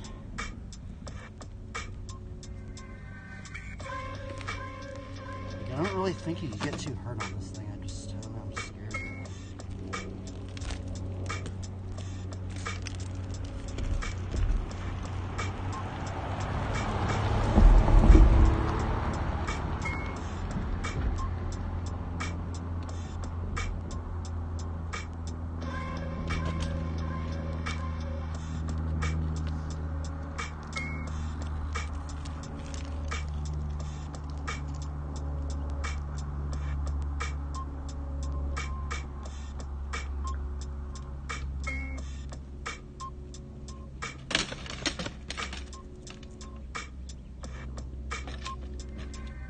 We're gonna move on.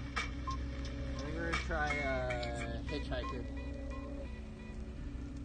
Let's try elbow glide hitchhiker with our bars small.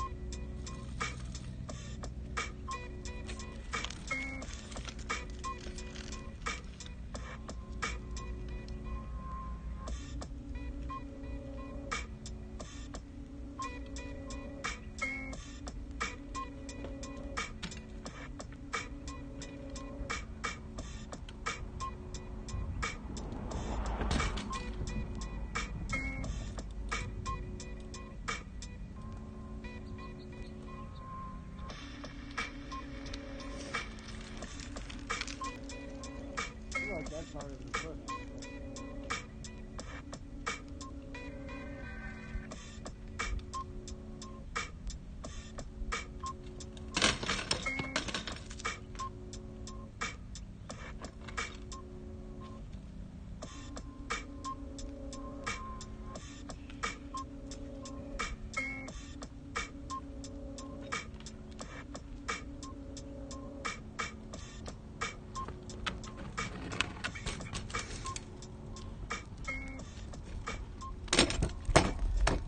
Oh, yeah.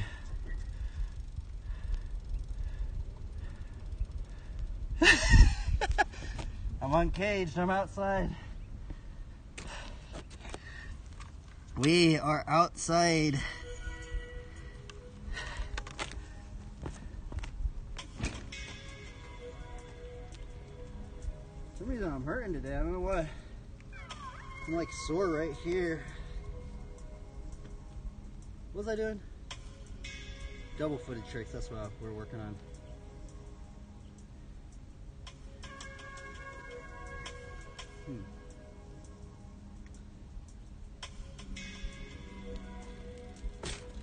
Double footed steamroller.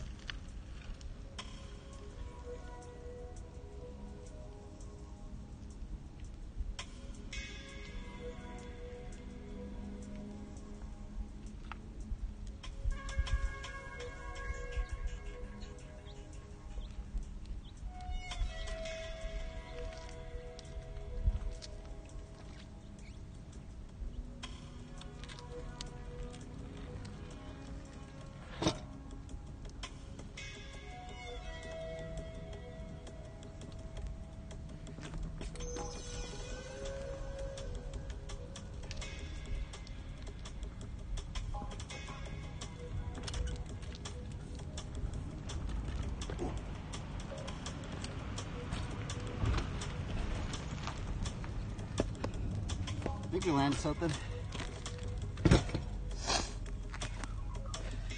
This is the first clip of the day.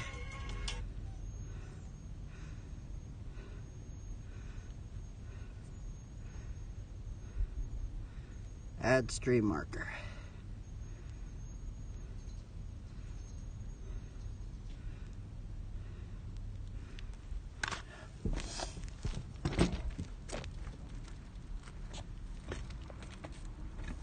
What up, bro? What up, big dog? Woo!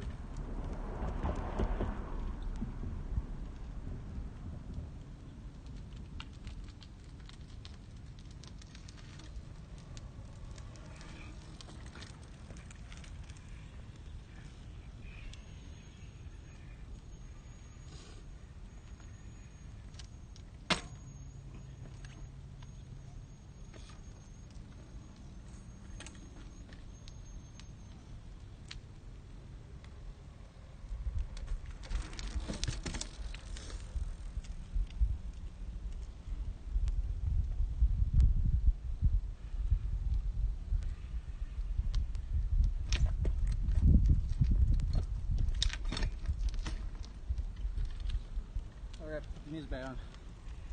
Music on.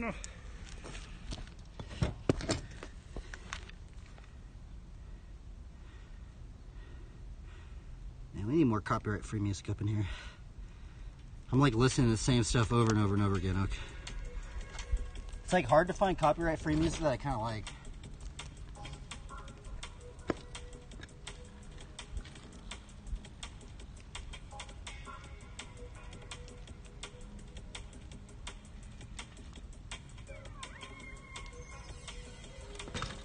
Oh, what about hang 5 to elbow glide. I guess I've already kind of. What about hang 5 to steamroller, double foot steamroller, no hander? One hander. Try that.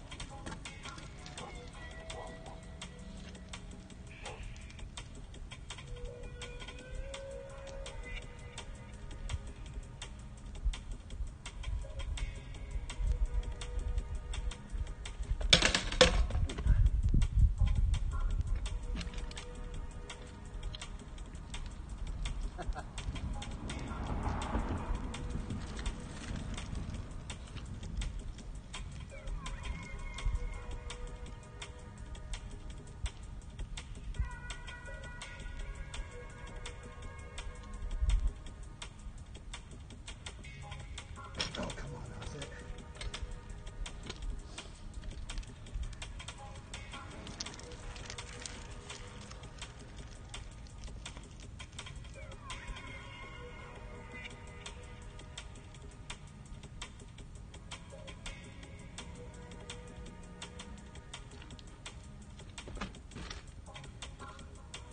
Man, I'm bad at that. I'm bad at all these tricks, honestly. Oh, that's why we're out here trying to learn.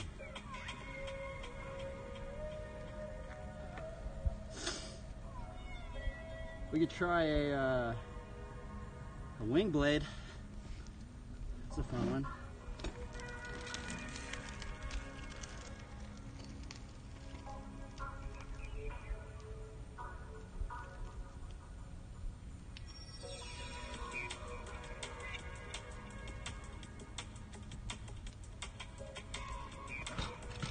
Let's actually do that. I don't think I've actually ever, have I landed one with stream? I don't think I've landed one with stream before.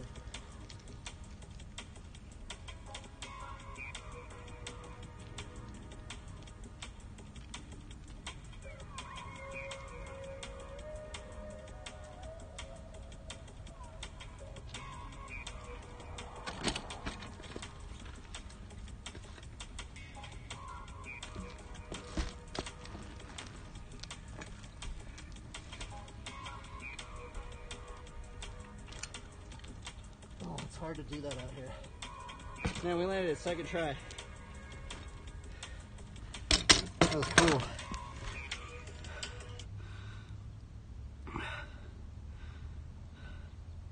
The wing blade.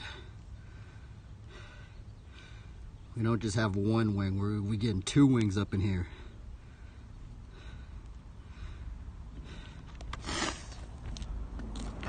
It looks so gnarly.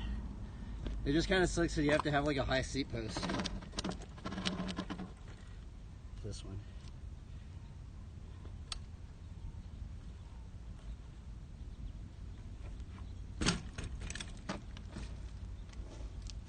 Oh, at least for the music's off.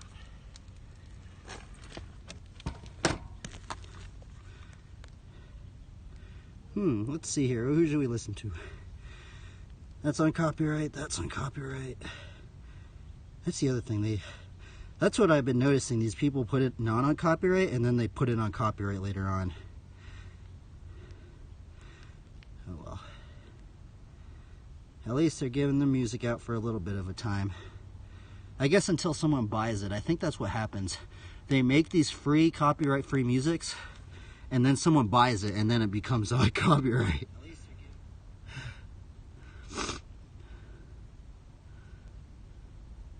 Bro, these ads are ridiculous.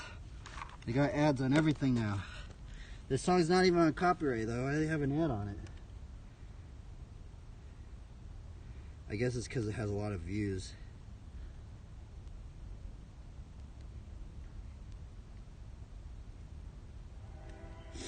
Wait, if I need to put another stream marker just in case I didn't get it. Add stream marker. Okie dokie.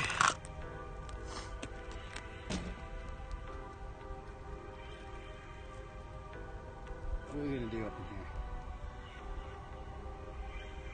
You know what might help is learning the double foot. It's probably learning the steamroller like this, one-handed. not like this. To learn the hitchhiker. Because if you're eventually going to do the hitchhiker like this,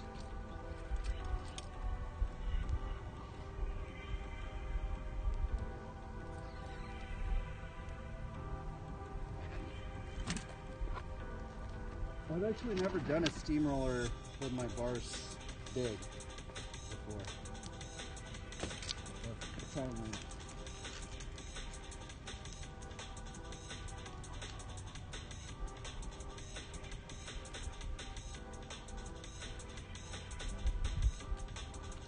Oh, that's weird.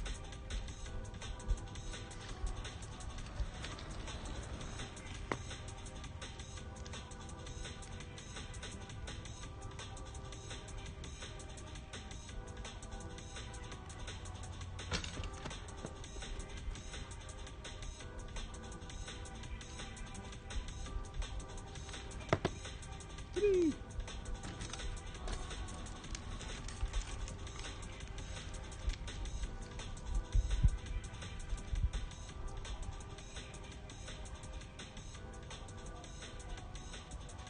Kind of hard. Not used to it.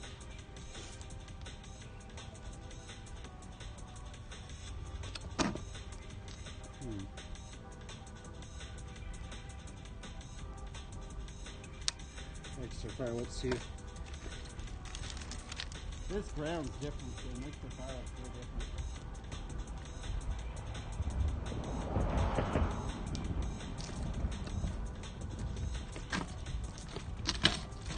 Triple.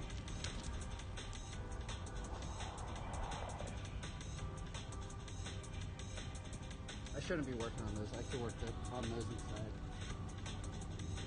I need to focus on long tricks.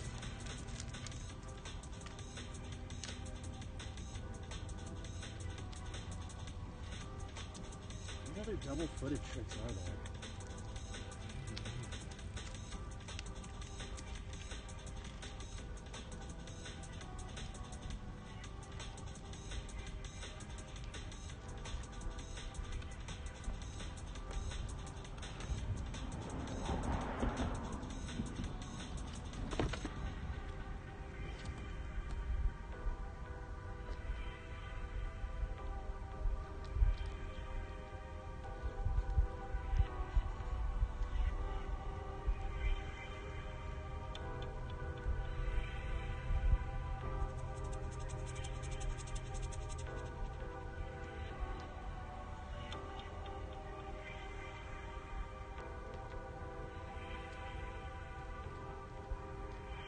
Dude, that's like this is like the farthest double-footed steamroller I've ever done.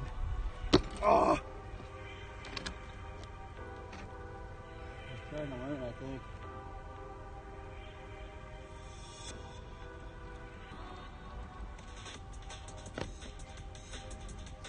Let's learn it with our bars big. I feel like that might actually help me with my cliffhangers too. Let me get this one.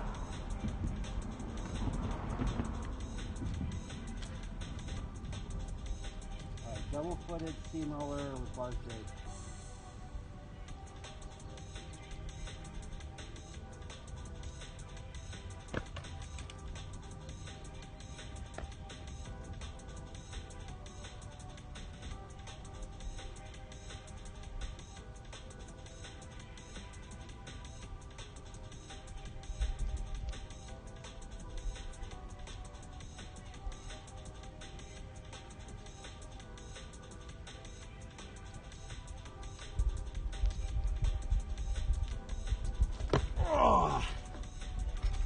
Kind of it. You know what? I think I'm learning something. You gotta have like, you kind of have to have your knees like bent. I wonder if that's what they do with the cliffhanger, because it doesn't seem like they have the knees bent on the cliffhanger, but maybe they do.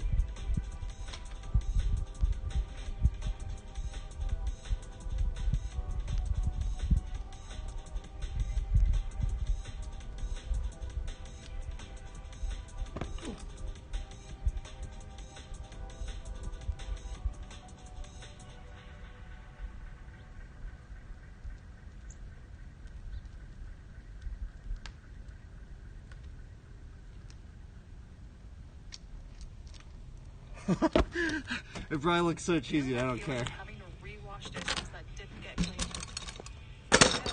Plus is Cascade's best clean ever. With double the Dawn and double the scrubbers, it removes the toughest grease and residue for Anybody say anything? We're done. What about these? Looks right. The quicker picker-upper. Bounty absorbs spills like a sponge and is 2 times more absorbent, so you can use less. The quicker picker-upper.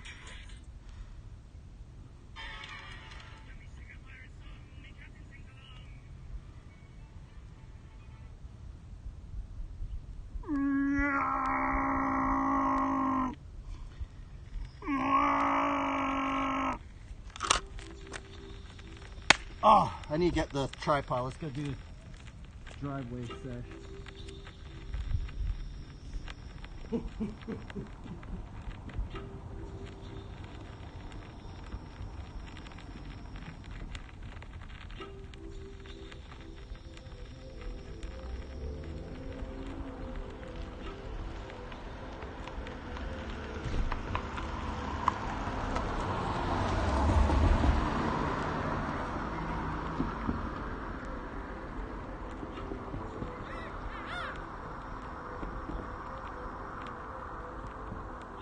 Should we do driveway sesh? I don't know. Actually, I don't think we're gonna do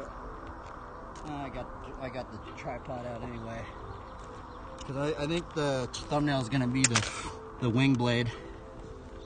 Wing blade.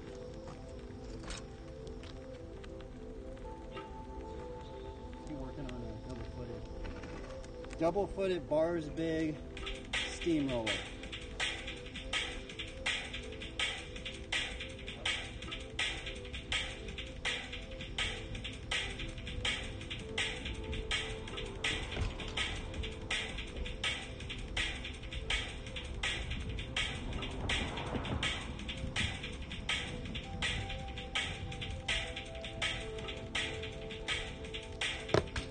And double-footed one-hander.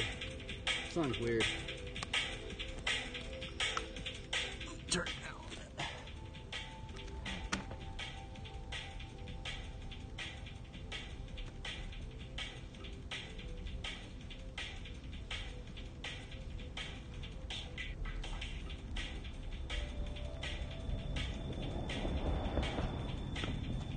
I guess that'd be a good one to learn how to turn it.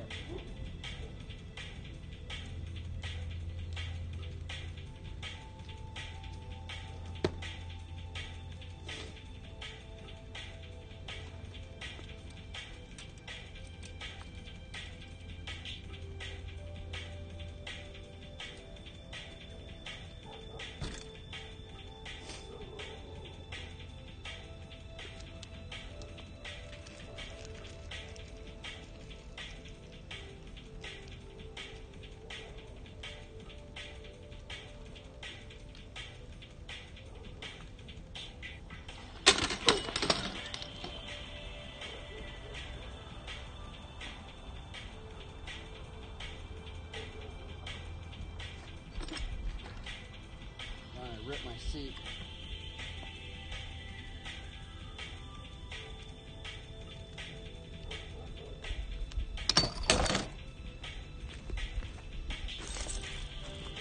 I think maybe that's why they run the plastic seats. Just like I rip every single seat. Darn, I don't have the tool in here either. I guess I can just pound it on there.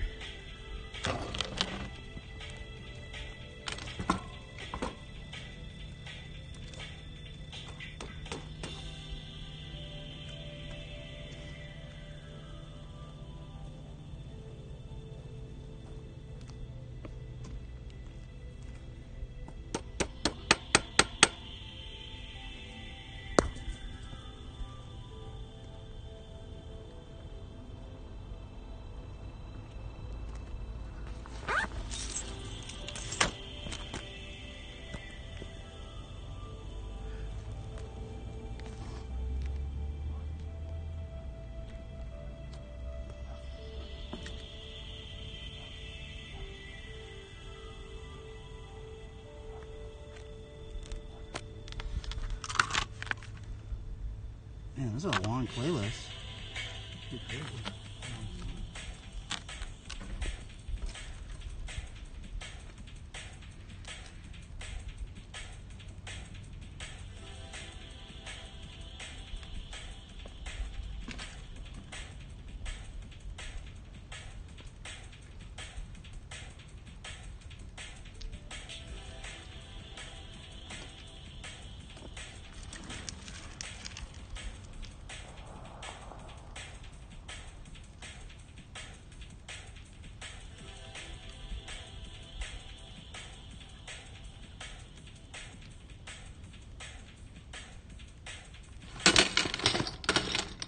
Ordinary dish soaps can leave invisible grease behind.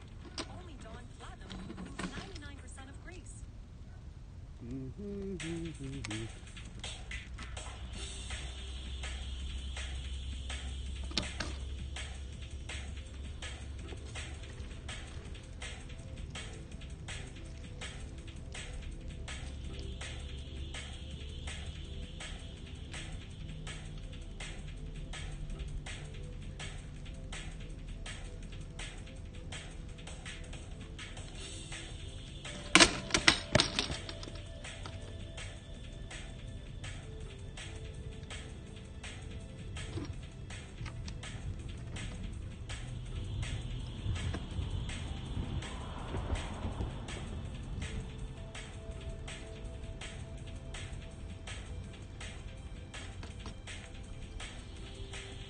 Done with the song. It is pretty ethereal, but that snare is kind of gnarly, huh? It's just this constant snare that they should have like pushed it down just those couple notches.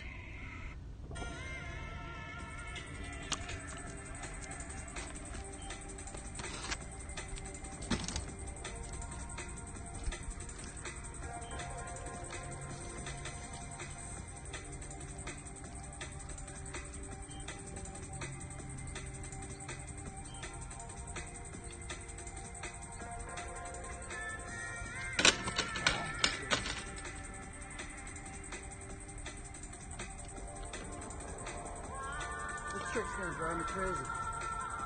I don't know how you guys learned it so easy.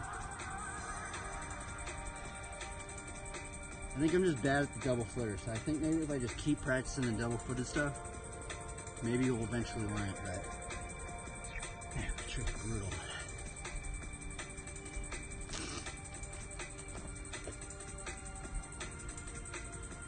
This is not in the right spot.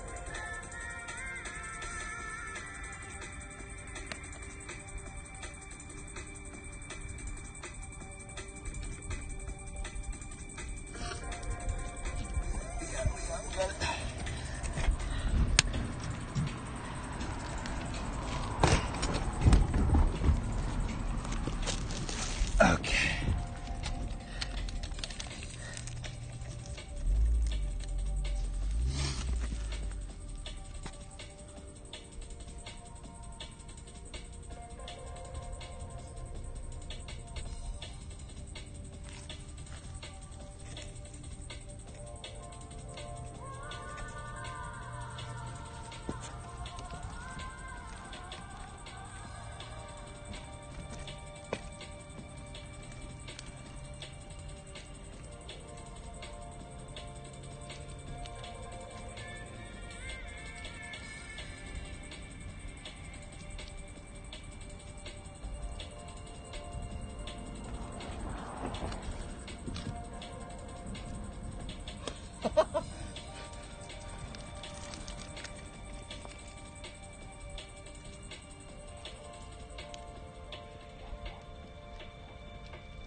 my G turns.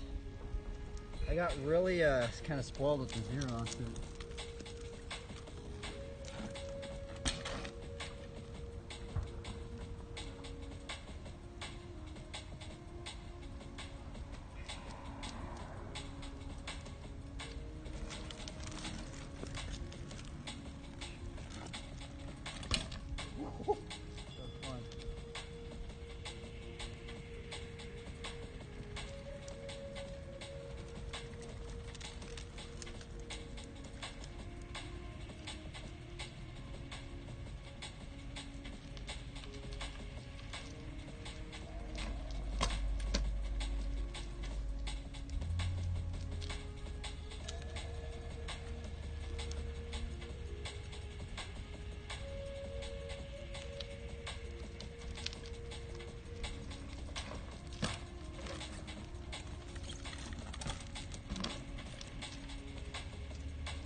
This little, man, you can still see out here.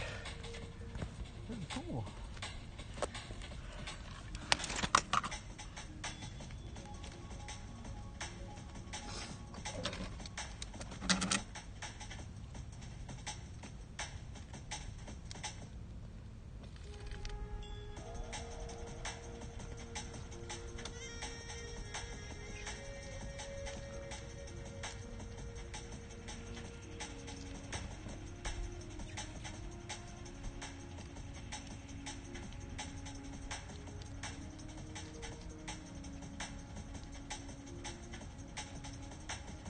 Opa!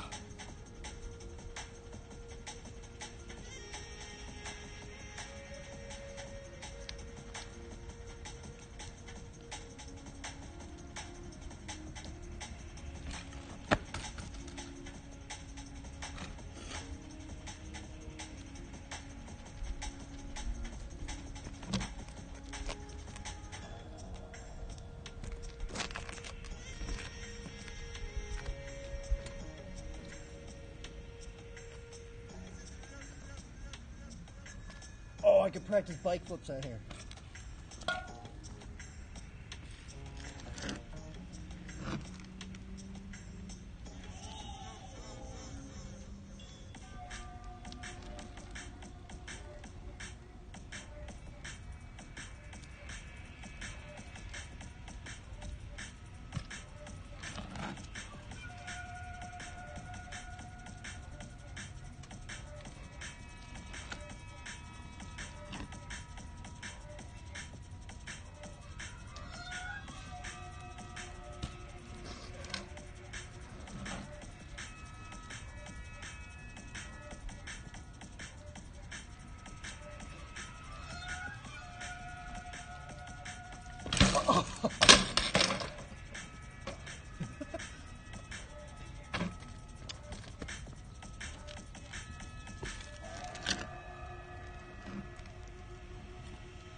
I feel like it's like less noisy when I do it out here.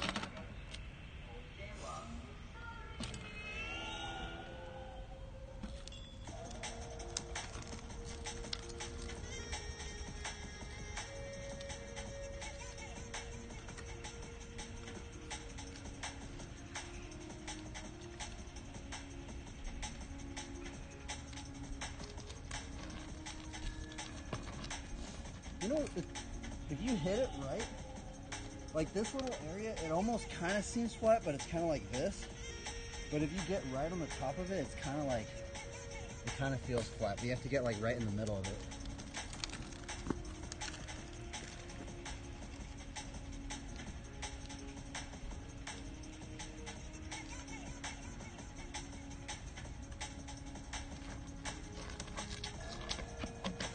Maybe I should do what Trevor Meyer did. He smoothed out his concrete.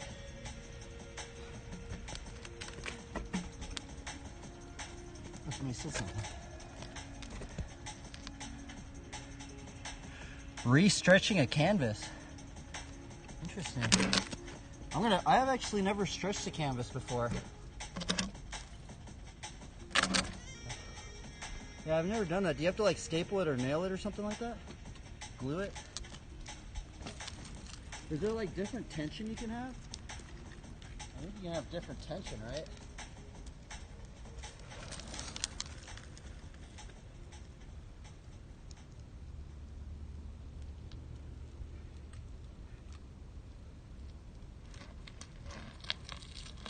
Oh, it's not flat. I can tell it's not flat because I'm not like getting into it. It's pushing me to a different angle. And that's what's weird about riding not complete flat stuff, is it like, I mean, I guess I shouldn't complain, but I can definitely feel it like throws me into a different angle.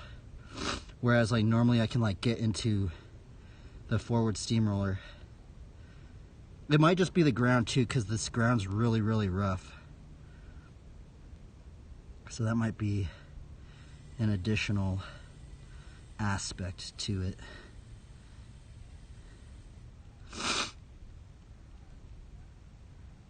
Oh, this is not on copyright, I don't think.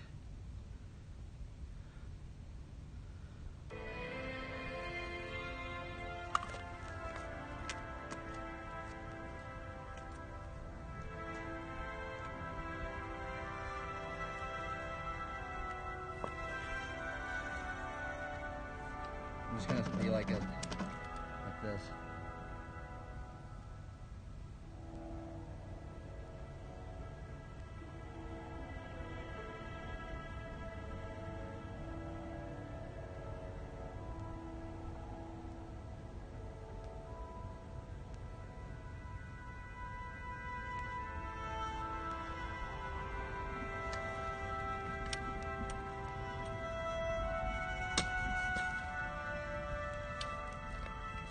Check it out. Bike flip.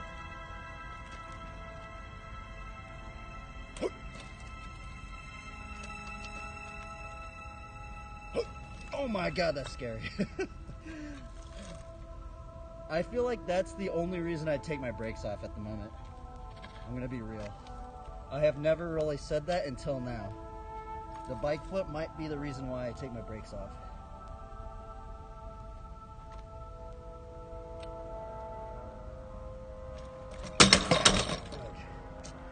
Man, I wonder if that dude, like, I wonder if, like, they jam their fingers a lot, because I just feel like you could jam your fingers a lot doing that.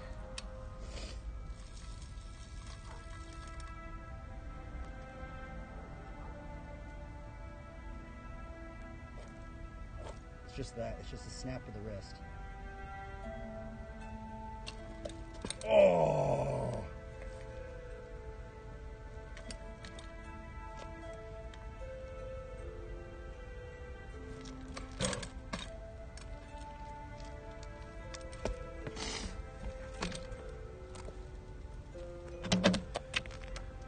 Stapling. We got to get a massive one for your garage. I'm gonna be real, I don't really work on big scale things as much. That would be cool though. That would be cool.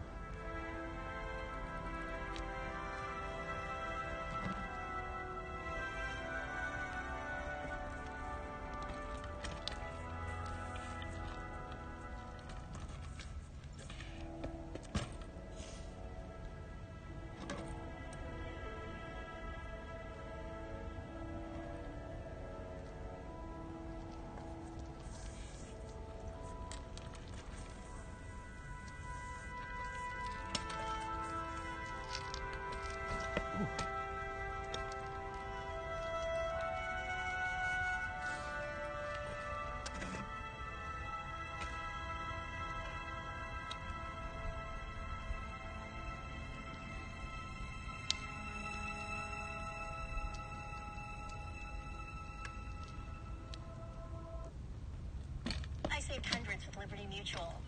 Liberty, liberty, I don't know if liberty. you can still see. It's kind of dark out. I feel like it's dark for the camera, but it might not be.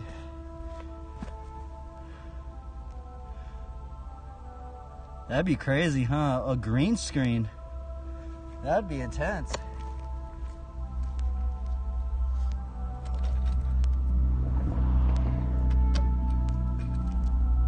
Just put on any background in this. That'd be cool. I've never used a green screen before.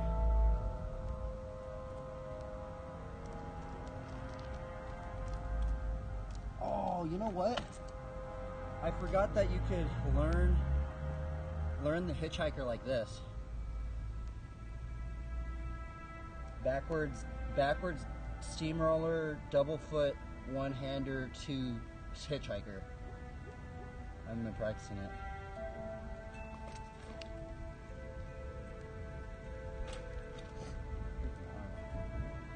Hitchhiker's a hard trick, man. I think it's hard. It's definitely one of those tricks that, like, they make it look easier than it really is. Well, that's actually how every flat trick I feel like is, but see, I can really tell, like, it's not flat here, because it, like, I should be able to just keep rolling. Or maybe I'm just not good at it.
Man, you can, like, still see it. It's cool.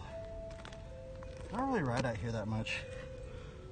I always complain that it's not flat, but I feel like I just need to adapt to this area already. That's what somebody said. They told me this gnarly flatlander, his name's Matthias Dandoa, he said he just rides anything. I'm just like, what? I thought, like, all you guys were all strict on your surfaces, but I mean, I guess a lot of flat guys are really strict on their surfaces. But I heard this one guy, and he was telling me that Matthias Dandoa, he just rides on, like, the gnarliest stuff. Like, he'll just ride on stuff that's not even flat, so.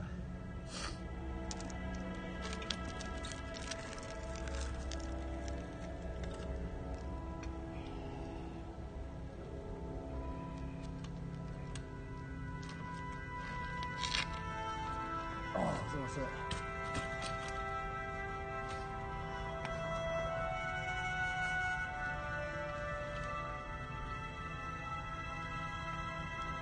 Bro, I'm gonna try and oh no, I'd have to carry my laptop with me. There's a freaking bone up there, it's weird.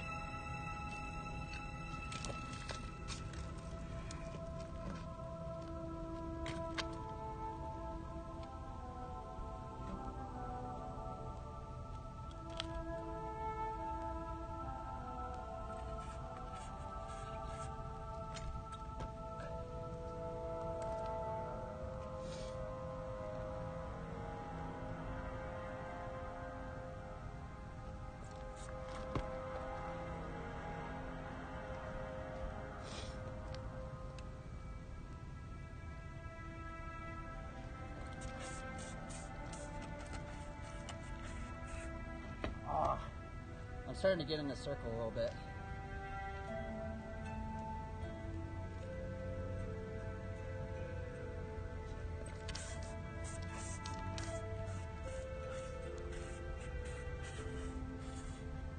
Whoop.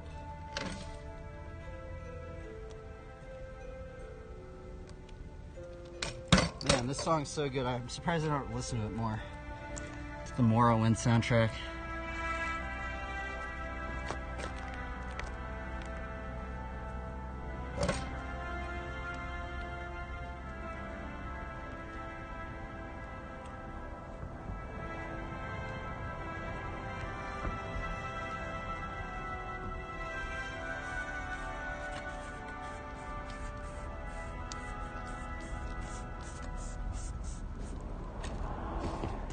Just went an entire circle right there.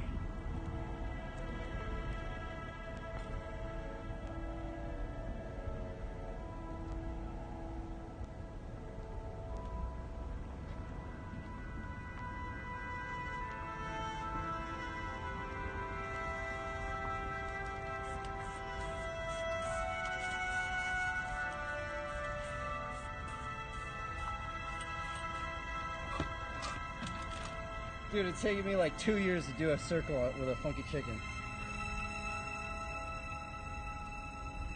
Normally I can only funky chicken in a straight line. But for some reason I've been like going in a circle lately, so I like finally broke the barrier.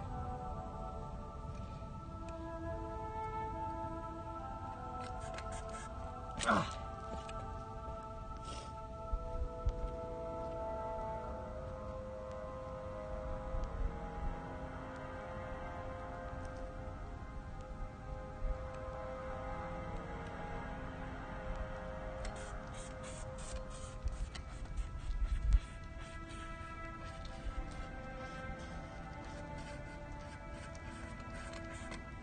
Oh, that's rad.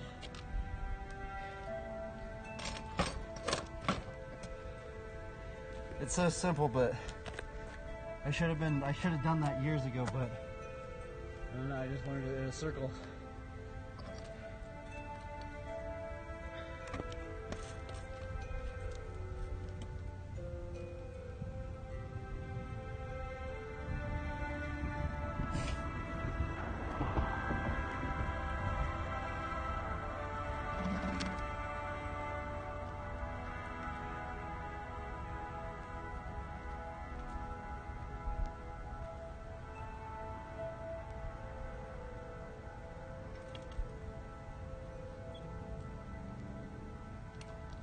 Yep.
I think I need to start walking into my tricks more.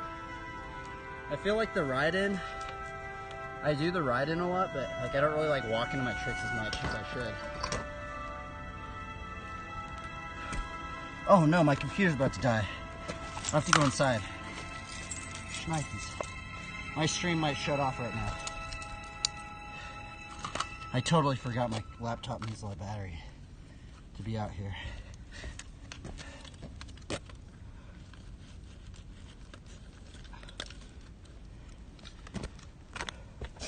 All right, let's go back inside.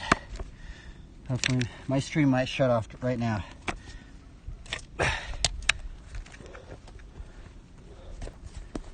forgot. My laptop needs a battery.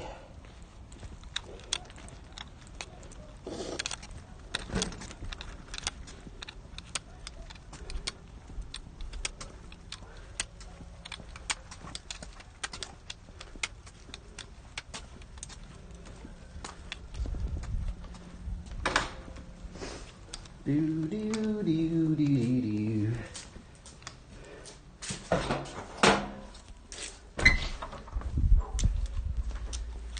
Plug this thing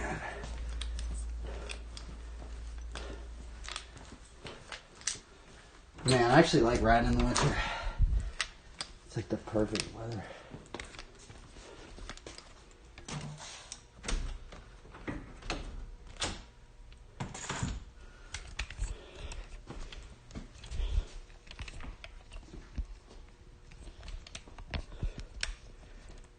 I need to get my bike in the front. Okay, put this thing back in. I would still ride out there, it's just I ran out of battery.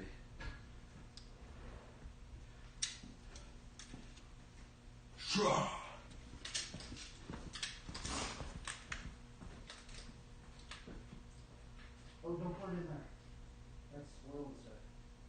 What do you want?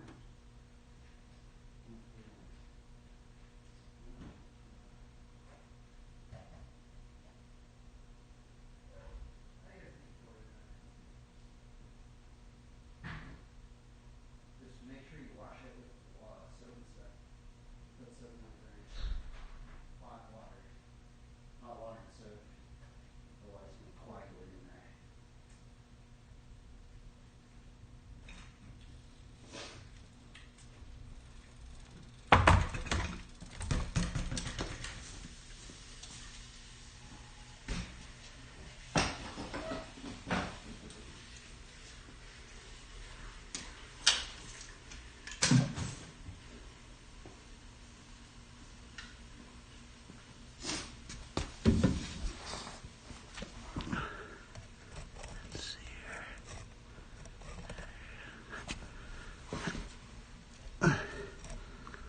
We're in the time capsule. Hyperbolic time chamber. Yeah, you can just do that. Yeah, I think that looks good.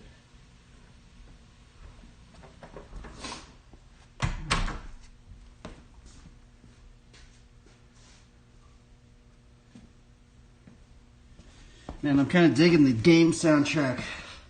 I haven't really been listening to it when I'm riding. I guess because outside it's like more like atmospheric or something like that. Whereas like it's not as atmospheric-y in here for like a Morrowind song, I feel like. It just ain't the vibe in here.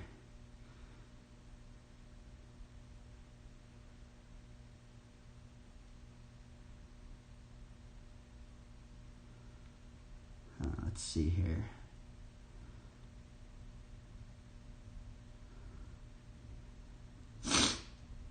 I think this isn't on copyright. I might be wrong. Nope, it's not on copyright. I use this song a lot in my BMX edits. I can use this one better.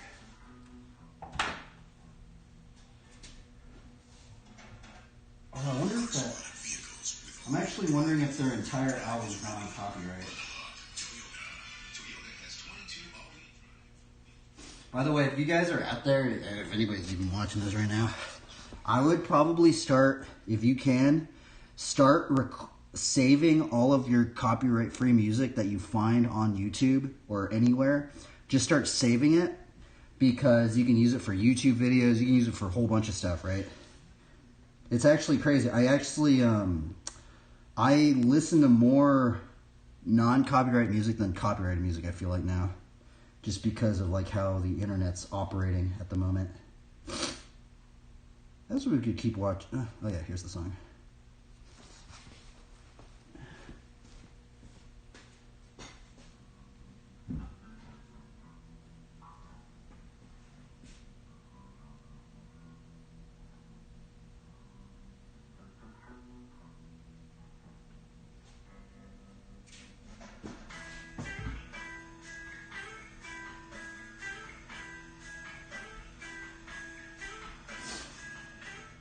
I got YouTube tracks downloaded as work mix. You know what? That's actually a good one too. I haven't done that in a while because YouTube does have all those like copyright-free songs that you can add to your videos and stuff like that. I forgot about that. Just gonna practice double-footed stuff. Oh wow, it's so flat in here, dude. Like, look at it. I can just tell it's flat because I can just gain speed. Like, that's crazy, man. Like, going from outside to riding in here, it's like, I can really feel the difference.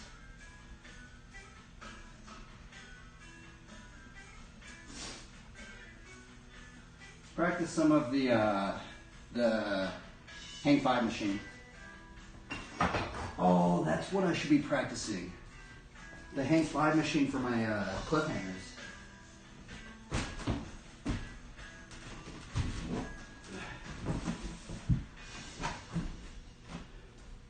This thing. I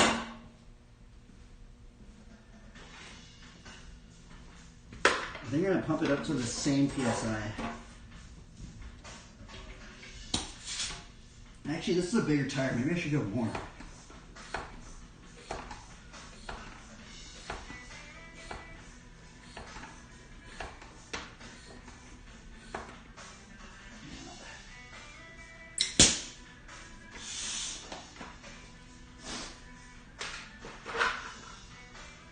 I'm going to learn it. So I did it. I learned it this way, the normal way. I'm going to learn it this way now. Because that's how I'm trying to learn my clip hangers now. Because my very first clip hangers, I learned it this way with my bar small. So I'm going to try and learn it this way too.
Maybe that thing's gonna help me out.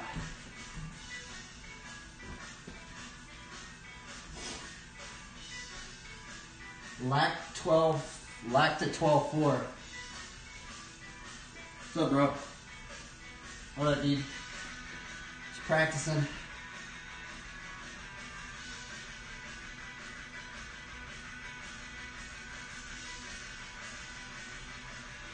Just practicing.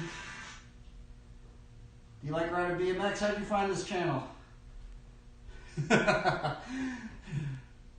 How did you find this?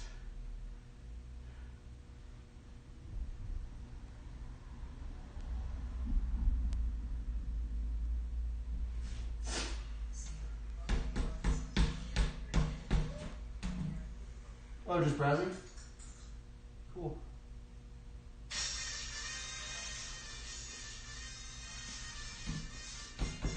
Yeah, so we ride BMX, do Bible studies. Right now I'm trying to learn clip hangers with the hang 5 machine. Which I think actually a good way, if you can't afford a BMX bike, you can get the bars. You don't even need grips. You can get bars, stem, and just a wheel in 2 pegs and start learning hang 5s.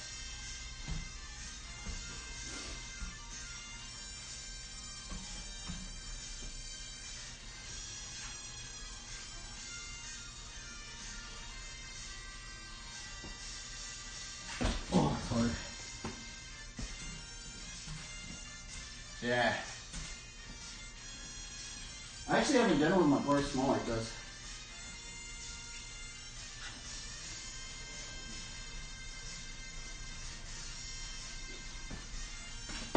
Weird.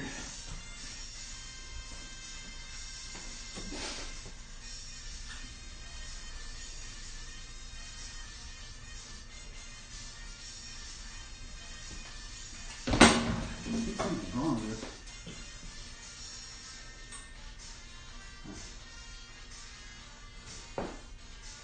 It's not. I don't know. It feels weird.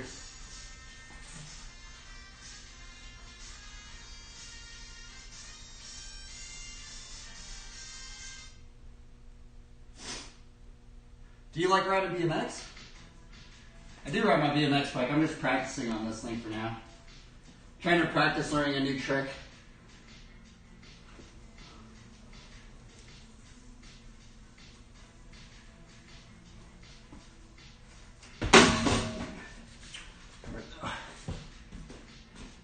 Basically what I'm doing on the bike, actually. I need to learn it.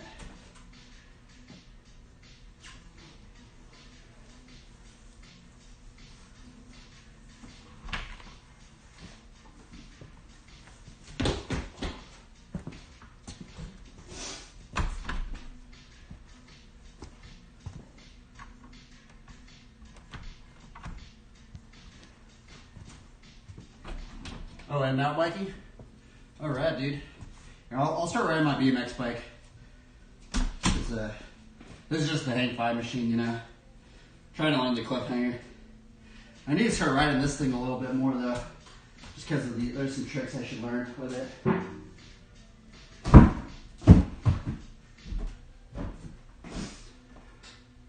But this is the bread and butter.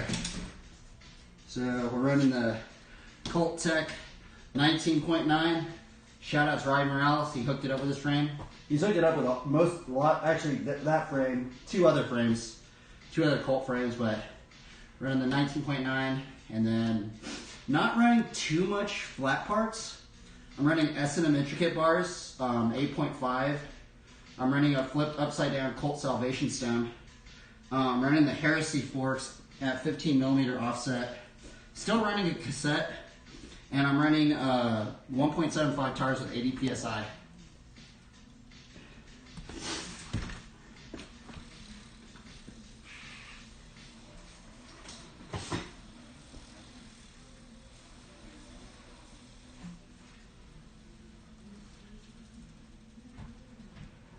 Whoa.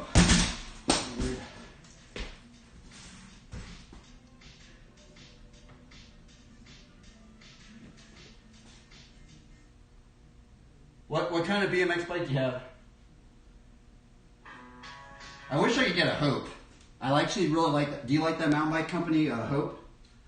I think that one's a pretty cool name.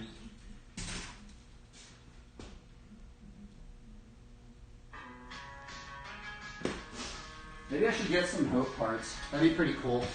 Hope Colt.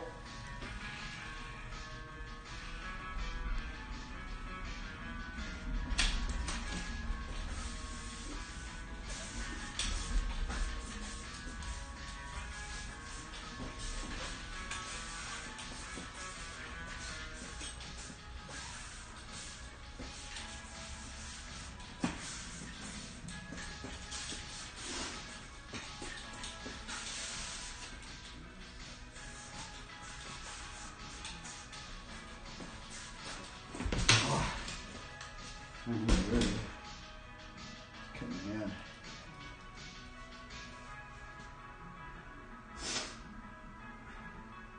Trek. Maybe GT. I like GT. GT's cool. I have some GT parts.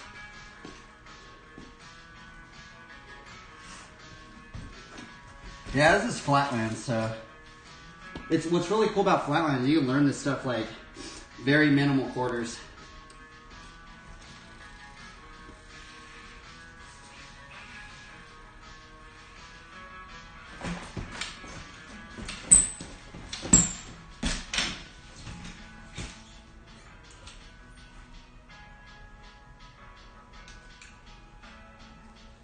Oh.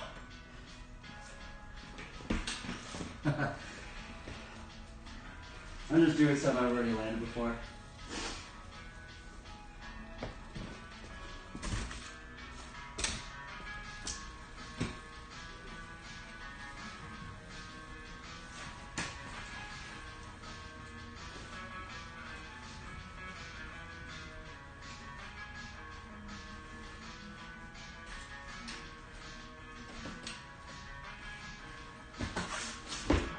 almost got into a punch chicken after that.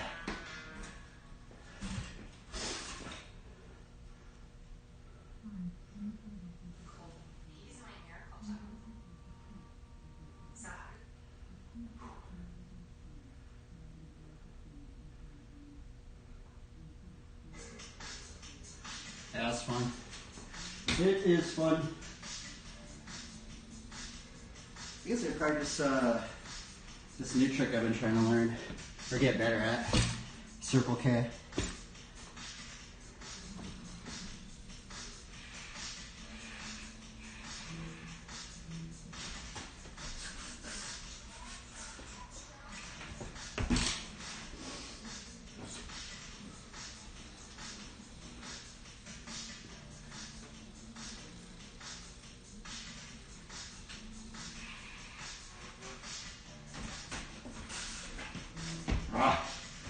Hard. Trying to get better at it, but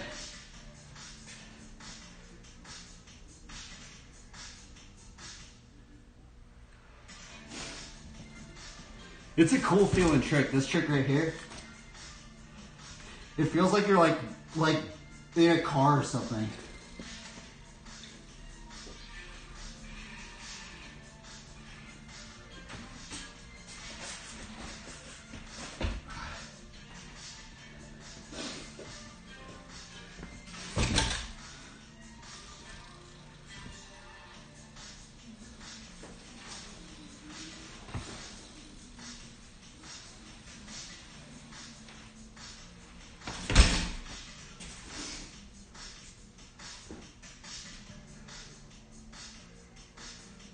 Are you getting into skating?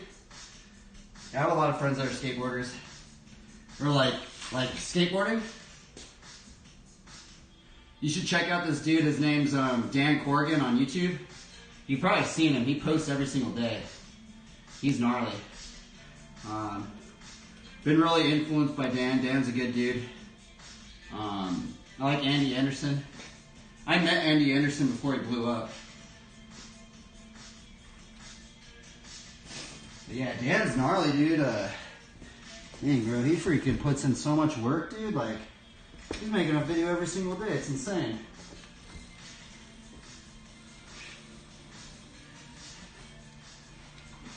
I don't know if you know Andy Anderson, but it's kind of funny. If you go, I don't know if you know who NKA is. He's like one of those big skate bloggers. But it's funny, the first video that Andy Anderson and NKA met, I'm actually in the background in Cherry Park. It's hilarious. And that's when I met Andy Anderson too. It's kind of funny.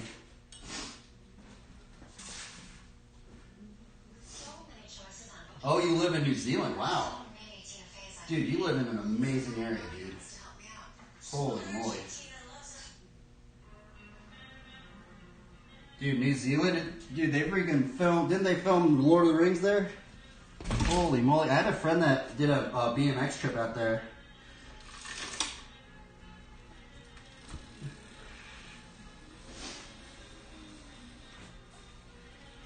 Oh, come on. I need to get better at those.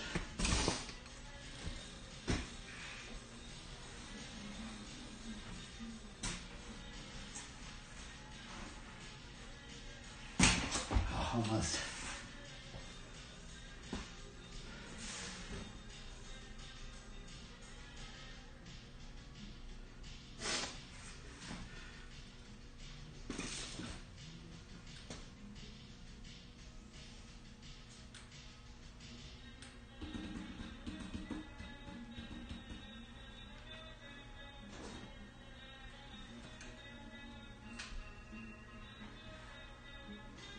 Dude, he's always looking for Trents, Ents, and tree people.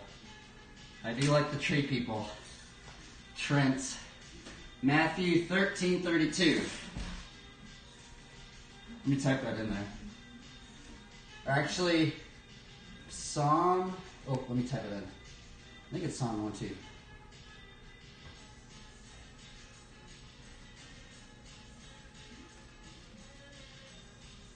Oh, it's actually.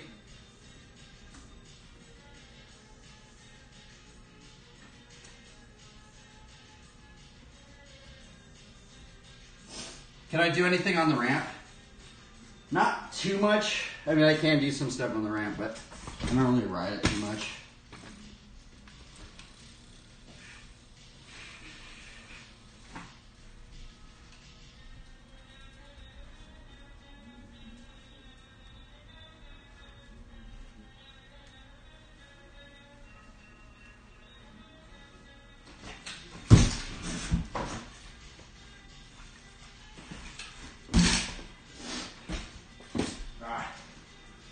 I'll do some stuff on it, but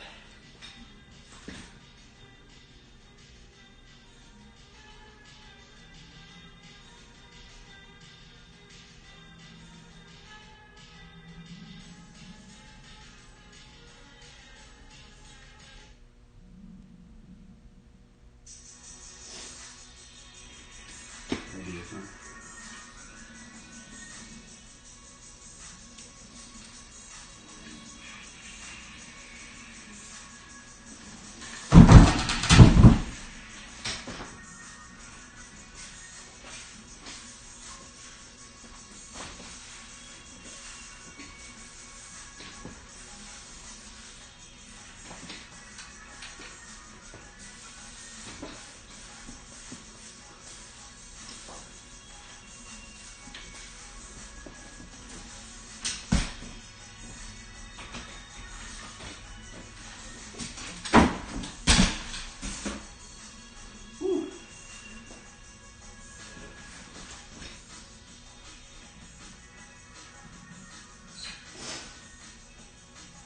You're kind of a beginner in BMX?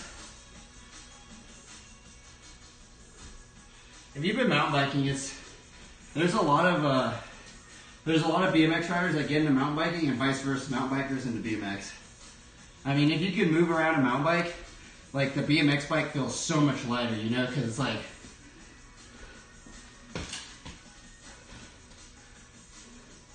how much PSI are you riding? I mean, what are you normally riding? Are you riding like skate parks, flatland, street? Because I feel like the PSI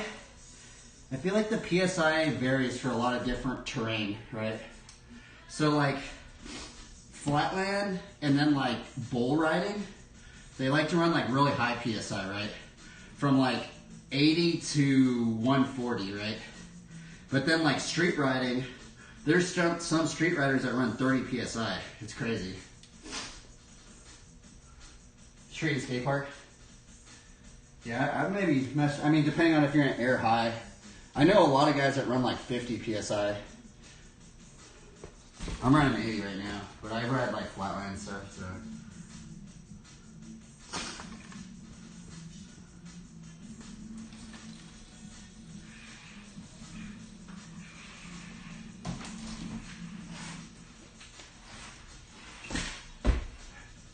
If you're into, are you into like trials riding?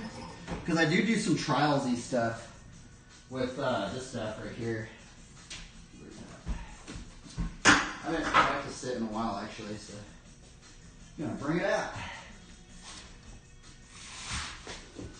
We do like do some trials riding stuff up in here.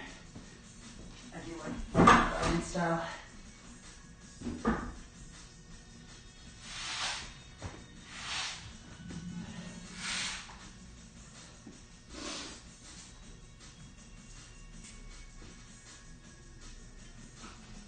Because I do have a lower gear ratio than normal. I'm actually running an 18-tooth sprocket with a 9-tooth driver. The thing is, you know, like the trials mountain biker guys, they actually run 18-tooth sprockets, but they're running 18, I think it's 18-12 is their gear ratio. If I could get a 12-tooth back wheel, I probably would, just because they have a lot of torque, right? And I actually modded this profile sprocket. What's actually really crazy is for flatland BMX, that's actually where I got this 18-tooth sprocket. It's an 18-tooth profile sprocket. And it's just so funny that it's kind of like hilarious that like the flatland side of BMX is the same gear ratio for trials mountain biking.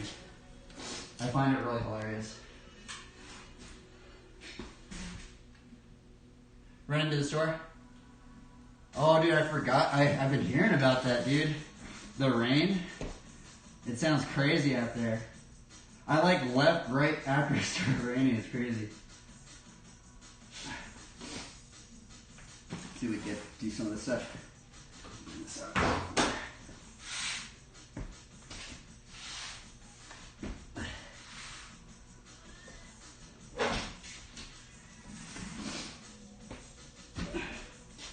Should be good.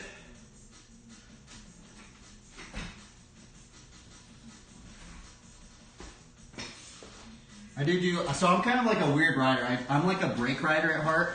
I've like basically ran brakes my entire life, so I know a lot of BMX riders are like against brakes and are, you know, I guess not against brakes, but a lot of them do not run brakes. It's just hilarious. But I like grew up racing and stuff, and you couldn't be on the track without brakes, so I just always ran brakes.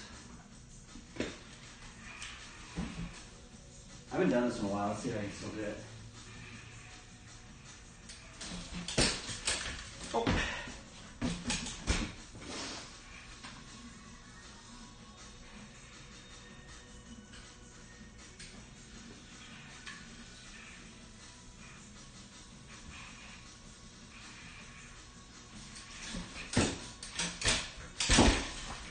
Almost. The back one's always hard.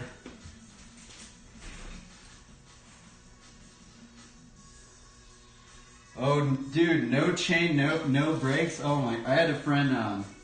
His name was Taz Hernandez. If you look that name up, Taz Hernandez, he actually has a chainless edit. It's kind of funny. Now those guys are really, really rare to find. There's actually some flatlanders that run it that way too.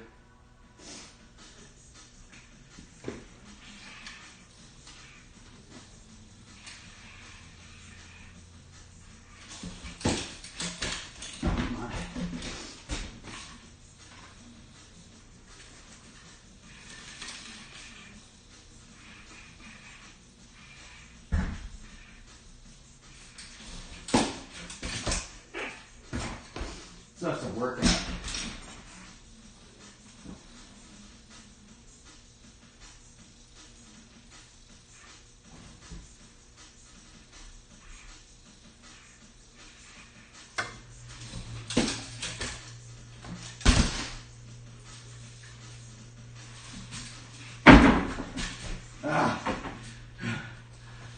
That's why I don't ride these things too much. They're tiring.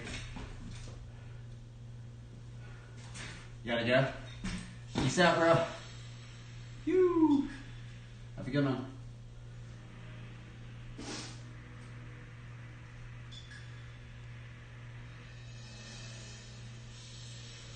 Man, maybe I should build up that dyno frame without any cranks. That might be kind of cool. Huh.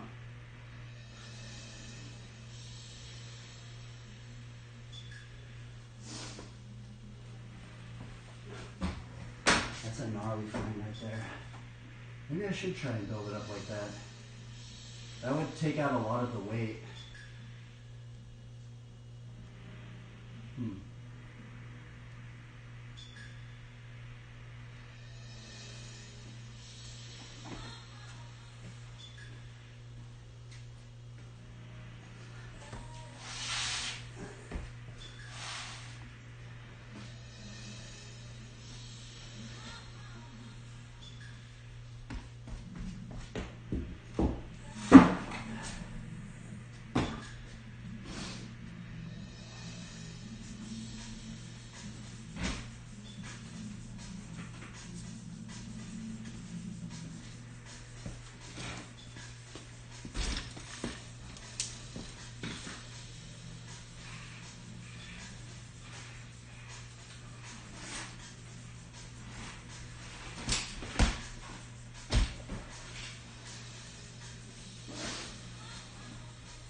Man, I go through a lot of cables.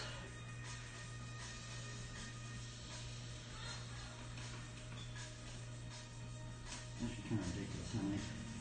I can already tell this cable's starting to like break on me. I can just feel it. It's about to snap. All right, I've broken a couple strands.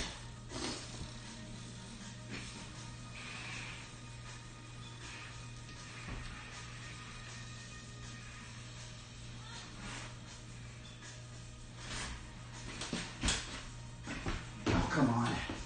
That trick's so hard. I need to land like one a day, I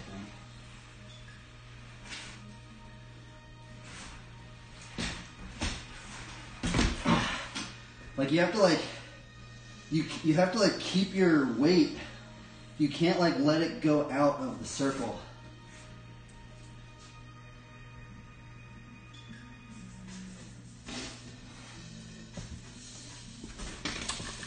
Like they make it look so easy, but it's hard. Maybe I just find it hard, but it's freaking hard.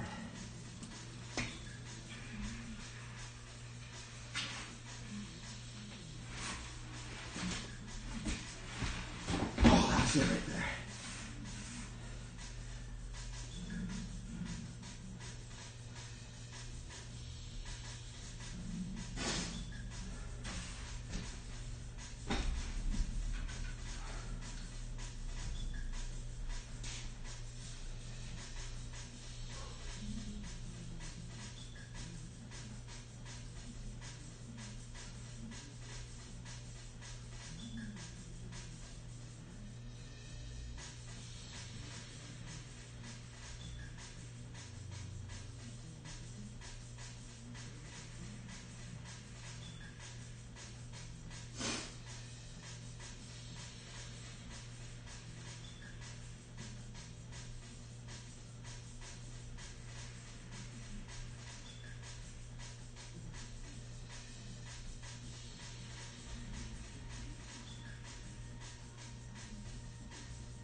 Try not to get frustrated, but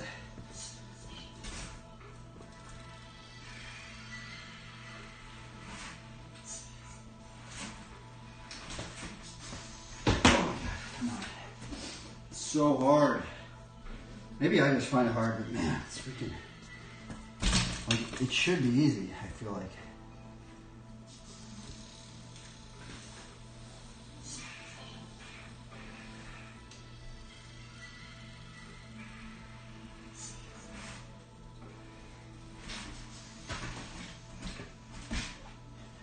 Ah, fudge.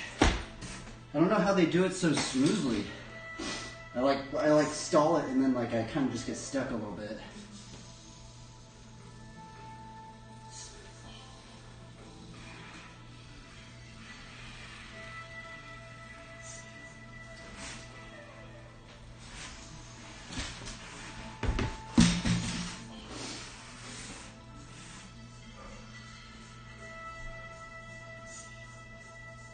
What'd you walk into? Me trying to do a double flail. I don't know if it's a double boomerang or a double flail. I think it's a double flail. I think a boomerang is without touching anything. No, that's a hang glider. I don't even know what a flail. I don't know the difference between a flail and a boomerang. I'm doing one or the other. Trying to do a double doozer. That's hard. I think what I'm gonna do is I actually probably should mark my frame. That's what I should do.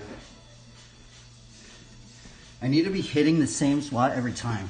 And I think that's what's messing me up, is I'm not hitting the same spot every time. And it's making me inconsistent with my maneuver. So what I'm gonna do is I'm gonna put some pink tape right here so I can see where I need to put my foot. I literally think I need to put my foot like right over here. Just get used to that.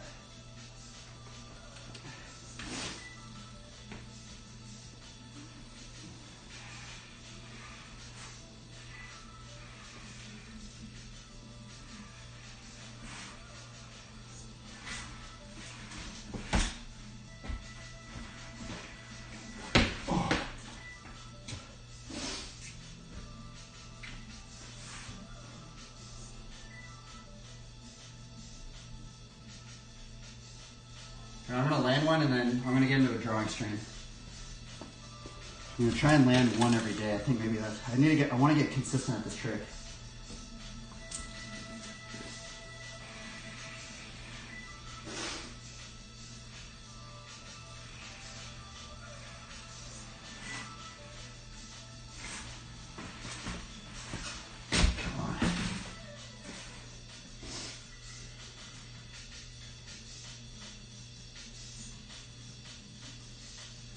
It's hard.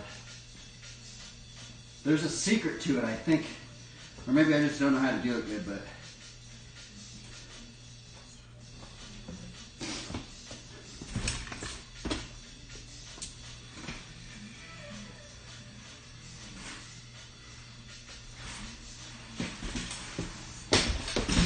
it's so close.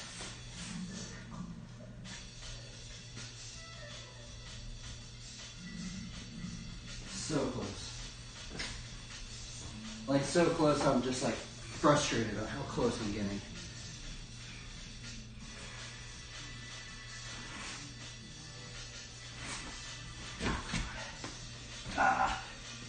It probably looks boring, but I don't care. This is the challenge for me. There's actually another one I want to try. Let's try the decade to boomerang. That's another good one. Yeah, last week I did a sketchy one, so maybe I could redeem myself today.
Oh, that was it.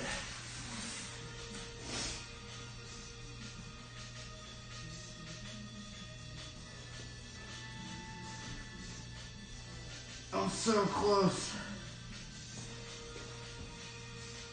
What is wrong with me?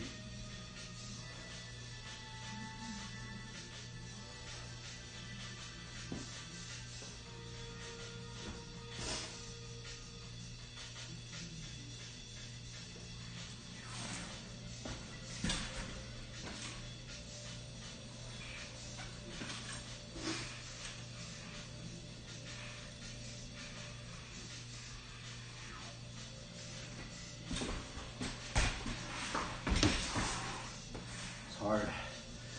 I don't know, it's brutal. I don't know what I'm doing wrong. I'm like putting my weight at the wrong point for like a split second. I think that's what I'm doing wrong.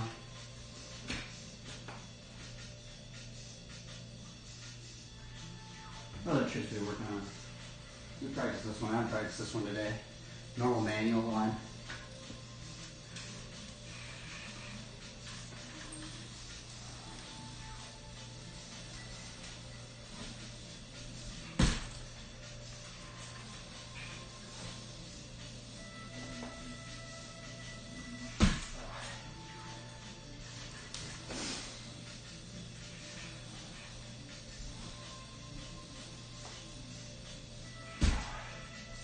I'm bad at manuals in here.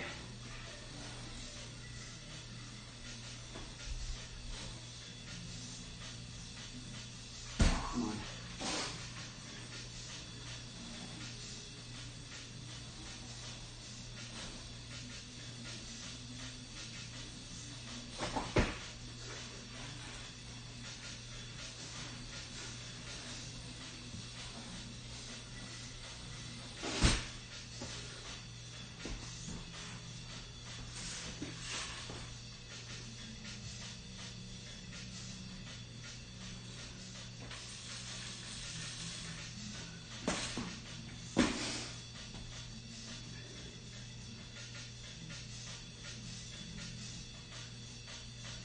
Huh.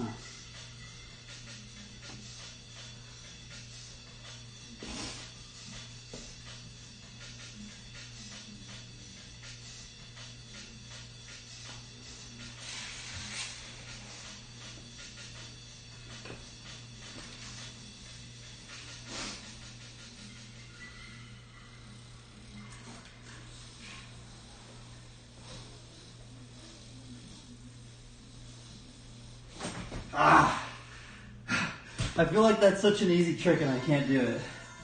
Well, like, I can do it, it's just I'm bad at it.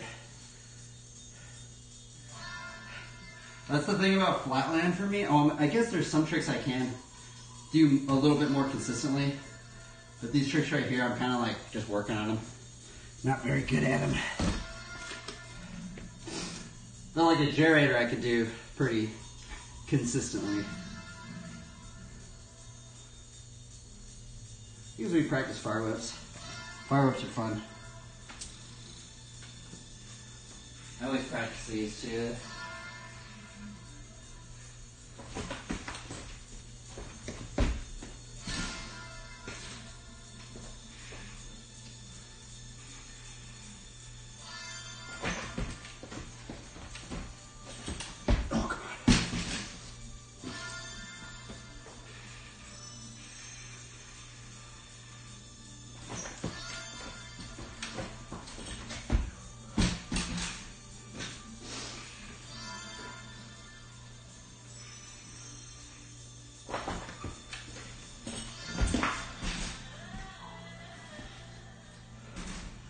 Yeah, that one's, some people call them pinky squeaks.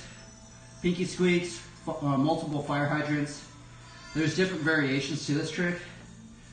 The variation that I'm doing is the fire hydrant version, and some people call them fire whips. So, highest I've gone to is 6.5. Trying to get to 7. Generally I can get a 4 on a good day. Generally you get 3, but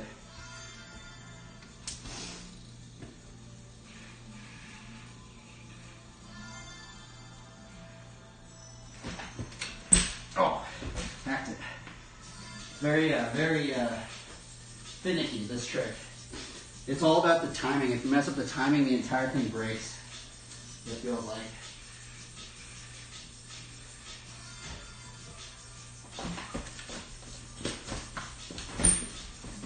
Almost a quad. This is for R. Willie. This is for R. Willie and for Logan Martin. I could probably never do a quad whip in the air, but we can do it flat.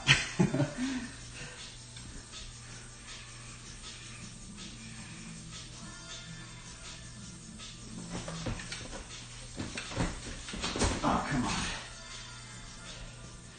Like you mess up one thing and it breaks, it messes up.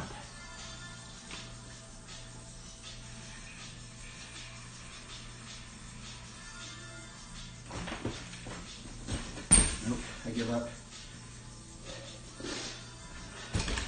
That trick is brutal. It's weird because I'm trying to like learn it. I'm trying to master it. I've been trying to master it, but like it's like a lot. It's a weird technique, man. Not many flat riders, it seems, they really do them anymore. Or the flat riders that I know.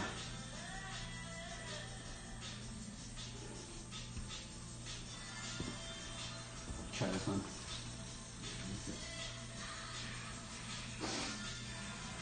Switch whip.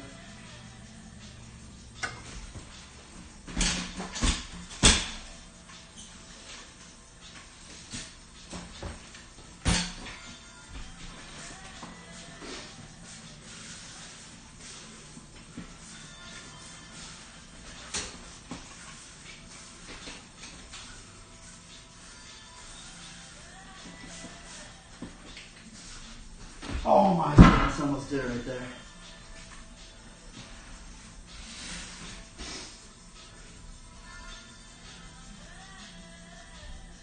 You know, that's a good idea. I don't even been drinking any water. That was a good call, brother. Thank you, man. Hydration. I'm probably going to do a drawing stream here pretty soon.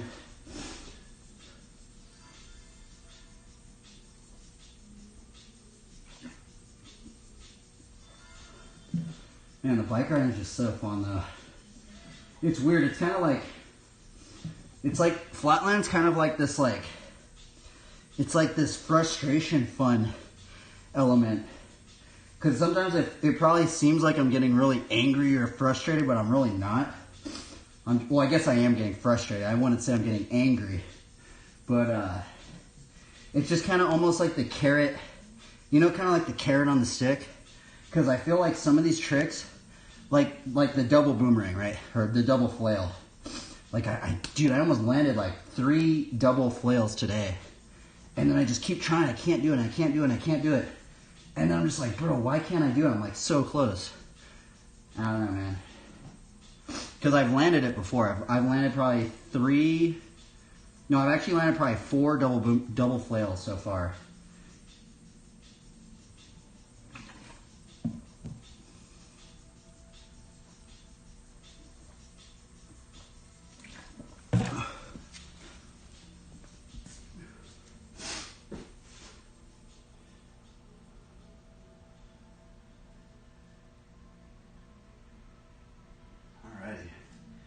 I'm going to do a drawing stream now. What time is it? Let's see here. I guess we could ride for a little bit longer. A little bit longer. I'm going to try and do some tricks that don't involve much sound. So that means probably double flail. I'll try and do a double flail and see if we can do it. This one's like an ab workout. This trick is straight up an ab workout. I feel it every time I do a bunch of them.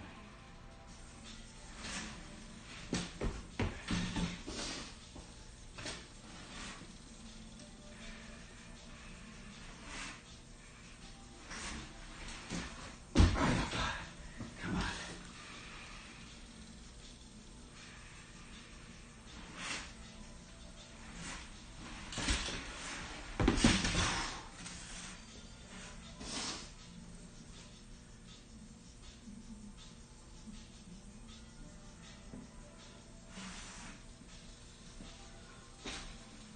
I think that actually might be how I'm holding my bars. I'm going to try and hold my bars maybe a little bit more in. Because I feel like I'm putting a lot of weight on this side. I'm always messing it up on that next rotation right here. I have too much weight back here. I guess that means I need to be more like this, right? Right? Is that what it means? Yeah, because if I'm always...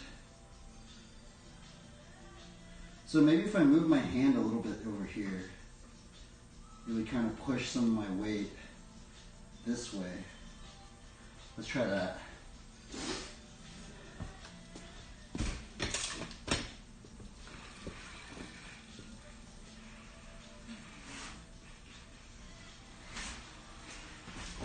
Nope. I need to press my back brake. That's the thing. Huh. I'm just gonna have to like, on that next rotation, I'm gonna have to like lean a little bit more forward, I think.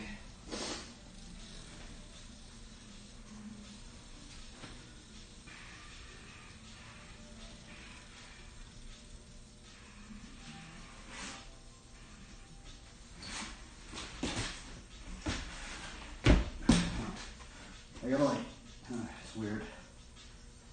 There's so many things I gotta think about.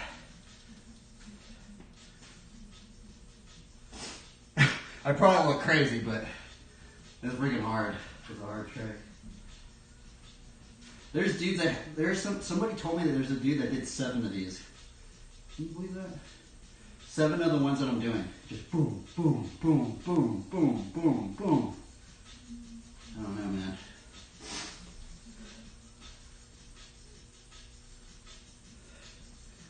That guy's crazy. Shouts to that dude. Whoever did 7 of them. I don't know what you were on, bro. That dude must have been on something, because I can't even do 2.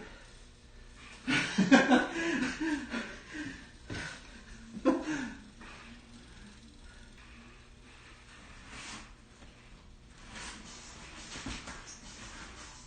was it right there. I give up.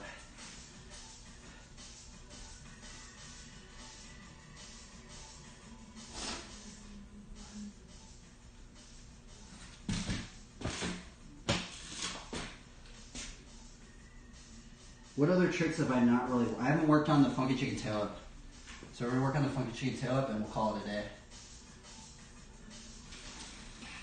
I don't think I worked on it today. Maybe I did. I don't know. I don't think I worked on the funky chicken tail up today.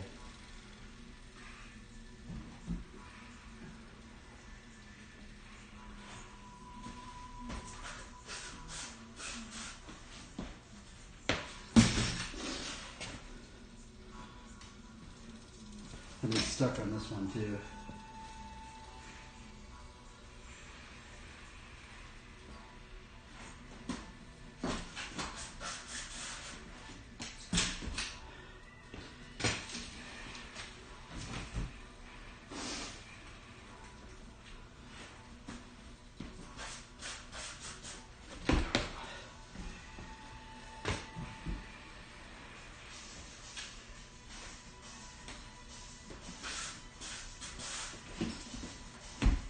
It.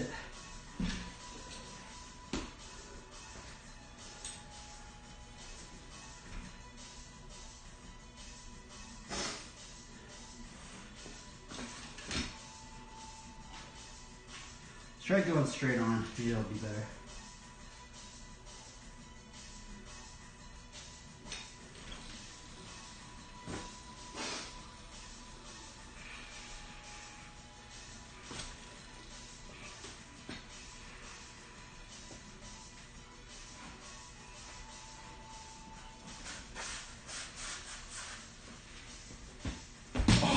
That was it right there.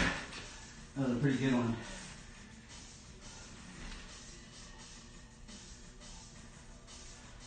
Oh, dude, that was close.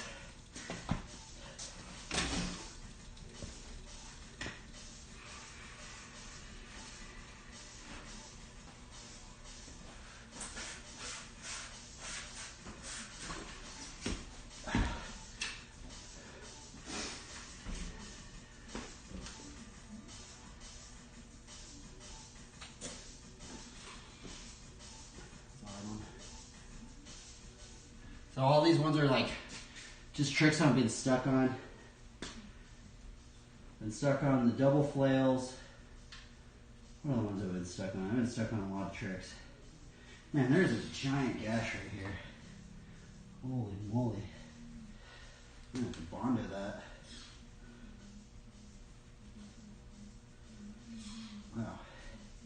There's another one right there too. Man, I've been gashing the floor like crazy, dude. Man. Maybe I should put on the plastic pegs again.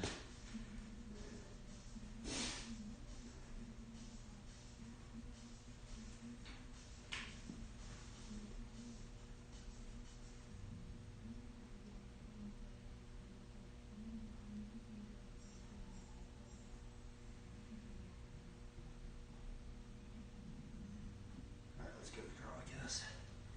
Go draw a picture now. We're done.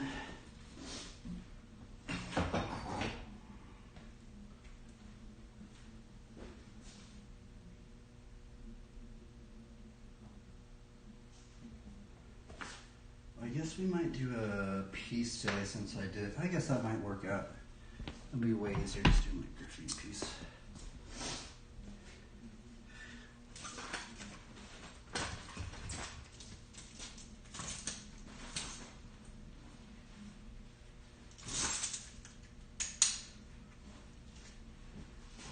This one and this one, and you're good. I guess I could just do it out here, honestly. Or we could draw inside, but I guess we could just draw it here. That'll be faster. Just call it a day.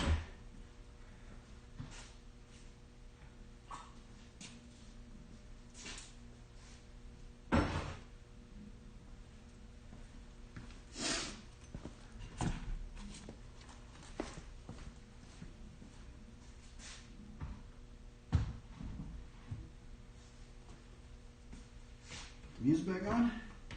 We're gonna watch some BMX videos and do a graffiti piece.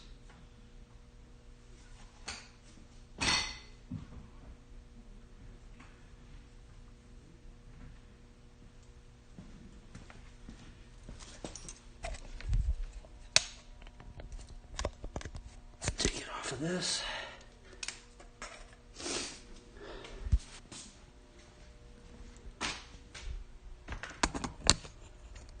Do a drawing stream now. Huh, this thing seems all sketchy, huh? Like you like see that right there. I don't wonder how I had it set up maybe like way out here somewhere. I had it set up way better the other time. Maybe that would be better. Huh. Well, I guess if I zoom in, okay, there we go.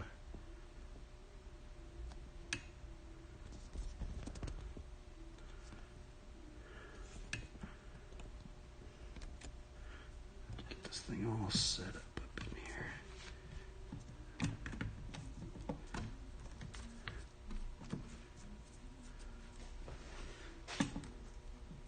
Okay, whoa.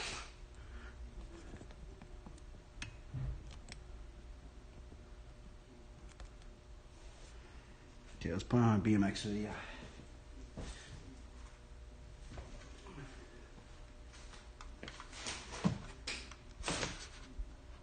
Put this to art. A-R-T. Boom. I'll find a BMX video to watch.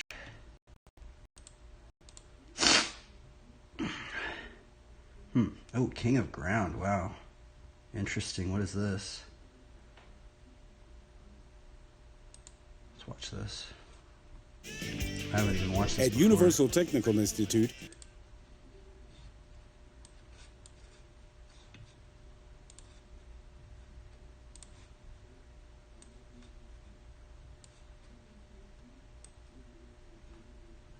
Okay, I'm just gonna open up.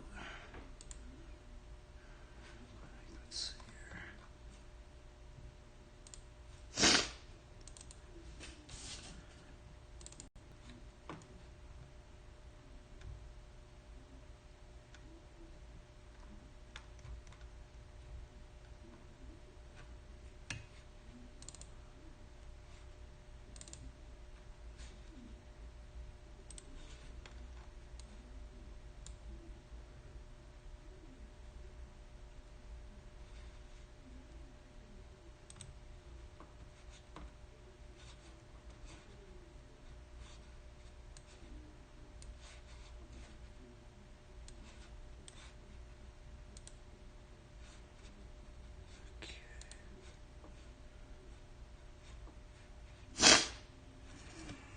Okay, sorry, I'm just getting everything set up here. Push this up in here. Paper. Oh, I need to get my light. I guess I don't need to get my light, but I probably should.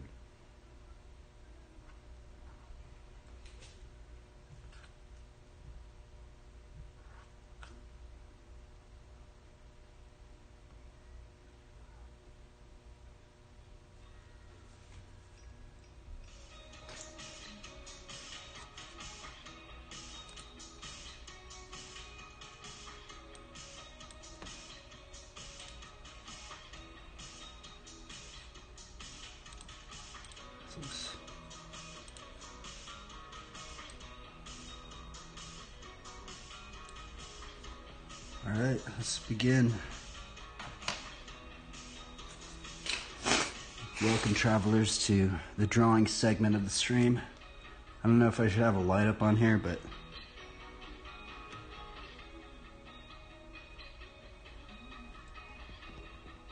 and I need to tighten this bolt right here. It's kind of loosen.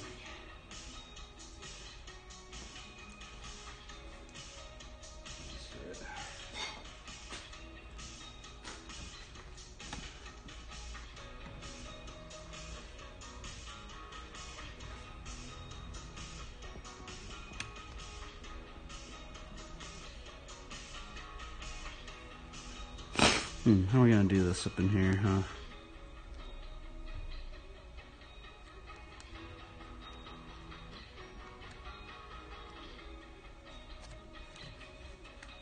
Alright, so from this scribble, we're gonna make something.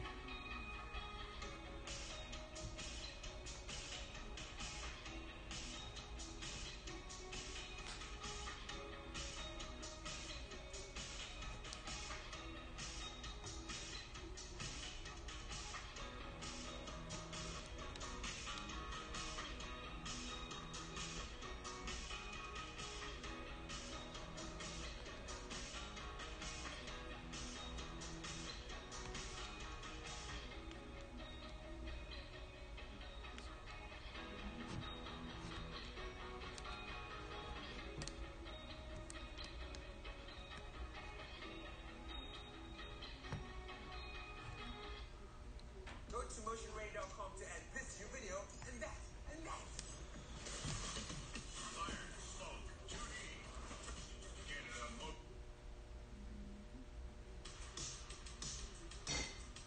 I feel like it's all like blurry. I don't know, maybe that's just me.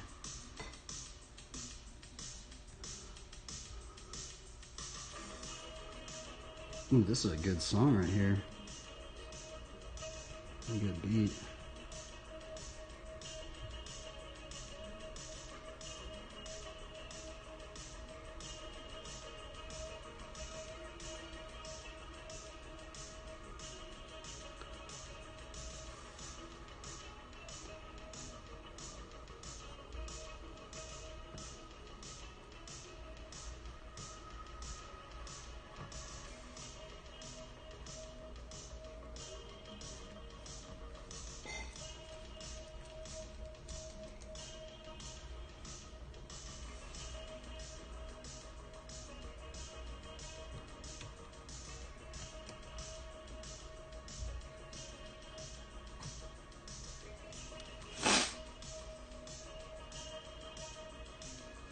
I don't like this piece already.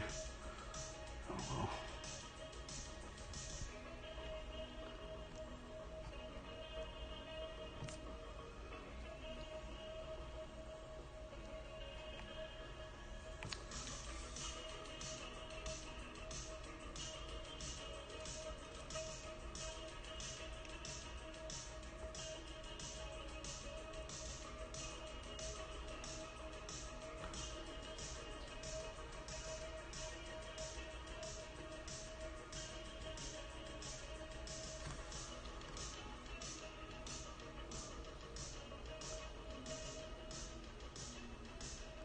Huh.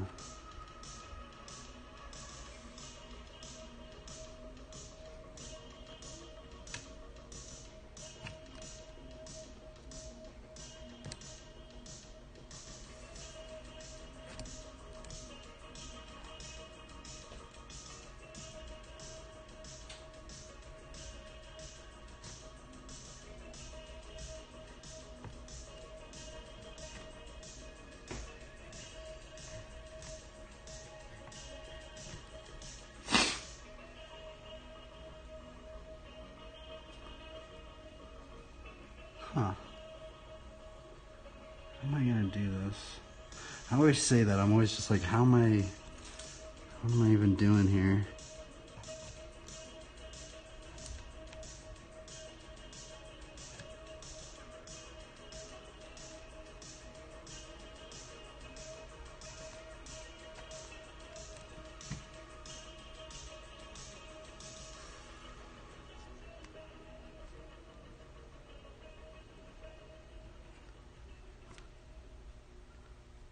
Just totally messed that up, didn't I?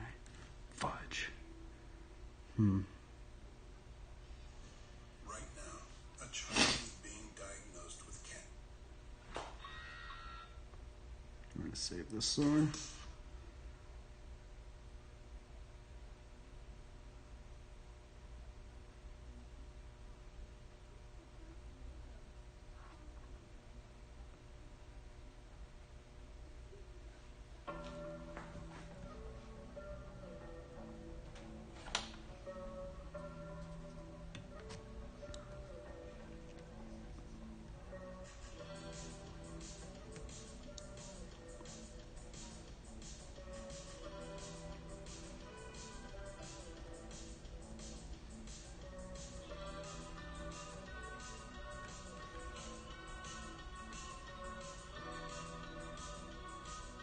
Bro, I don't like this one at all. This one's not working.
Let's see here.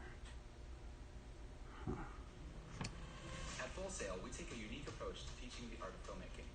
Our students work on projects designed around the industry. They're planning and executing a production and handling post-production aspects like editing and sound design. We offer campus and online programs so students can...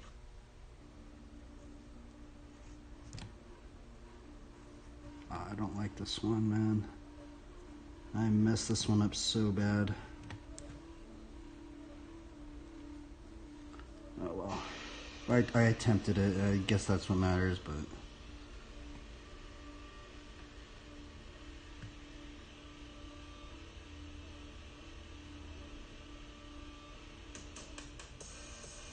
Oh, that got sold. We got a new one.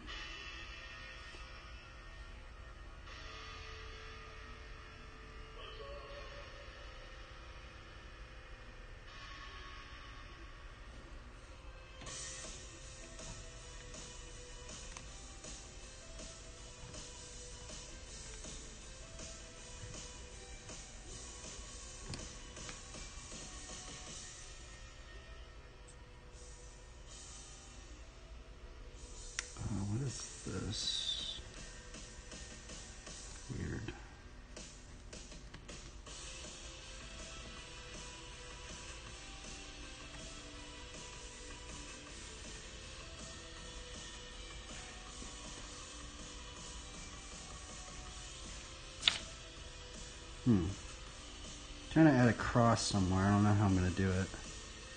Kind of want to like maybe just make it right here, huh?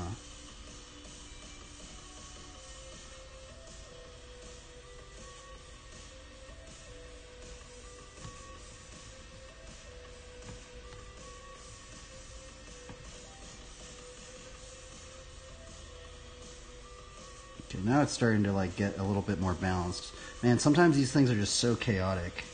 Like I just don't know what I'm doing, but and then it starts to come into fruition a little bit. I guess we could put the cross right up in here like the other one that I did.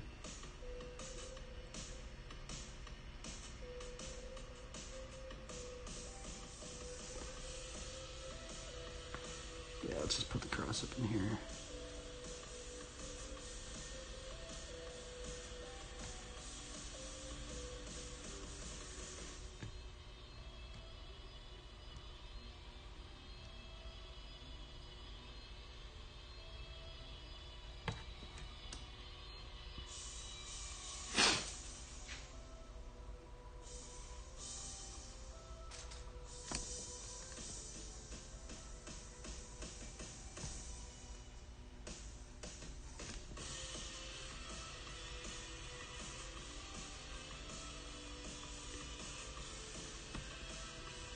Just trying to balance it out now. Huh.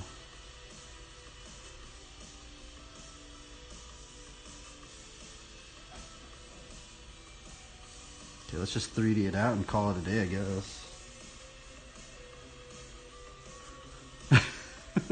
I did not like this one. We're just gonna, at least I drew something today. I'm sorry everybody if I messed up. I don't know, I didn't really like this one today, but oh well. We got something done.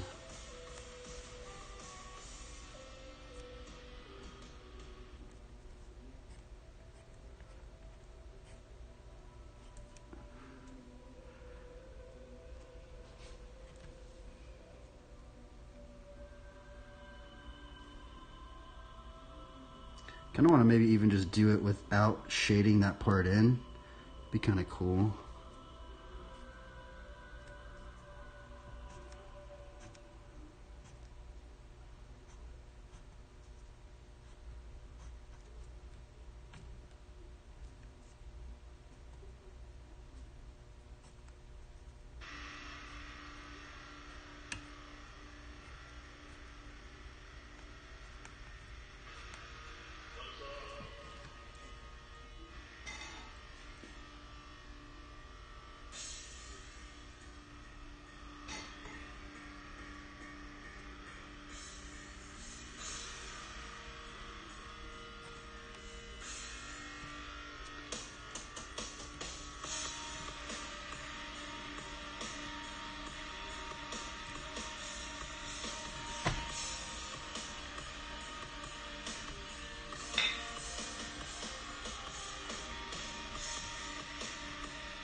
Or let's do the outline layer now.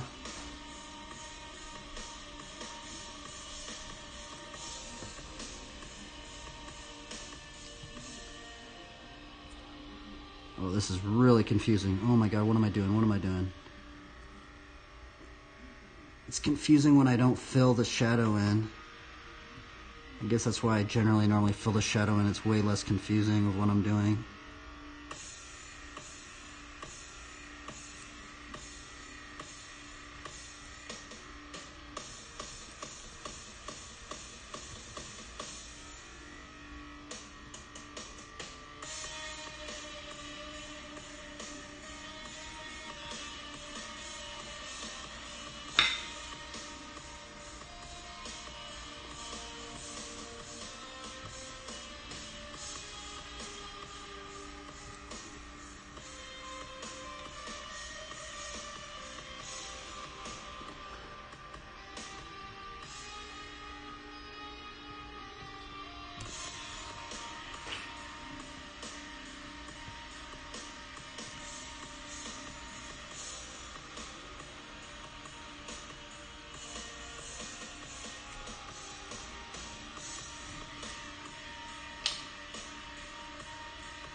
Oh, we could 3D out the cross. Forgot.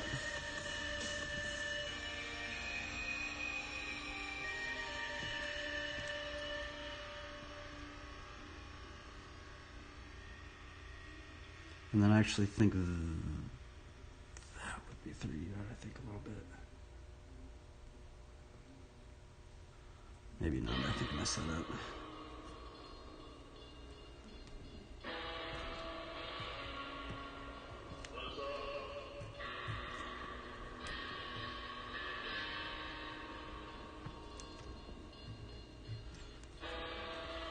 I forgot this 3D right here.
Oh, I forgot that 3D right there.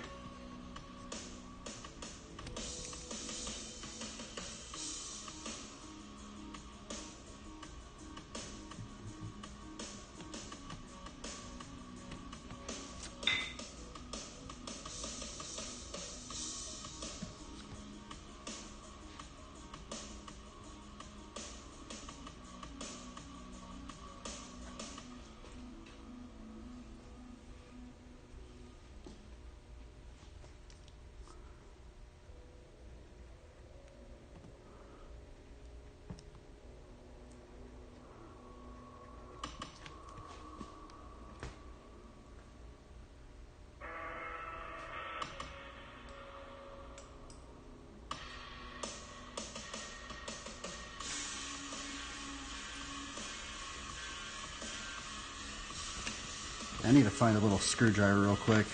That's the trick I'm trying to learn.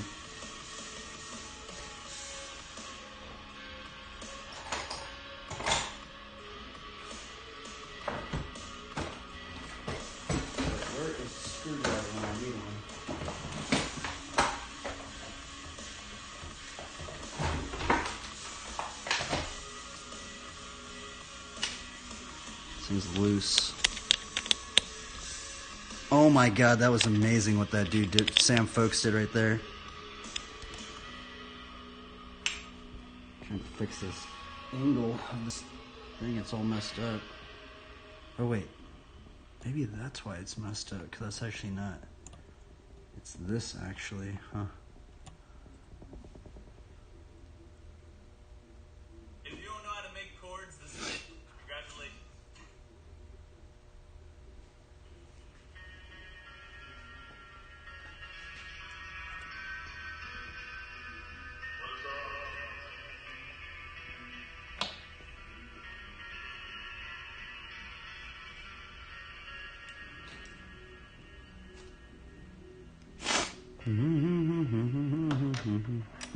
This was actually a really fast piece. Because I didn't like shade in any of the other stuff.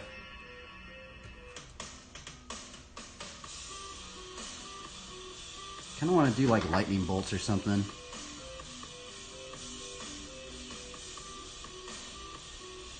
I'm gonna do one more layer. I don't think I've done like a yellow outline layer.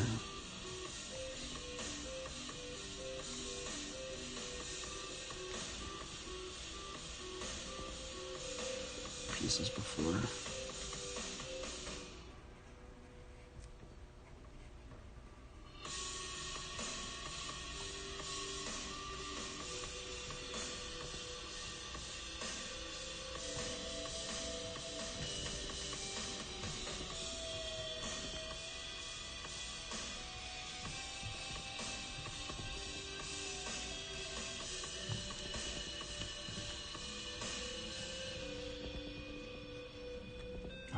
I don't like the yellow at all.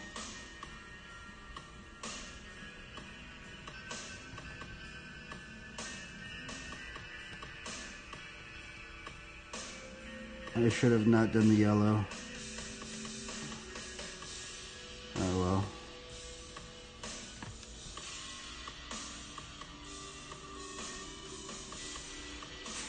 I guess we'll just make it lightning bolts then. I guess that's the coolest part about having the yellow outline.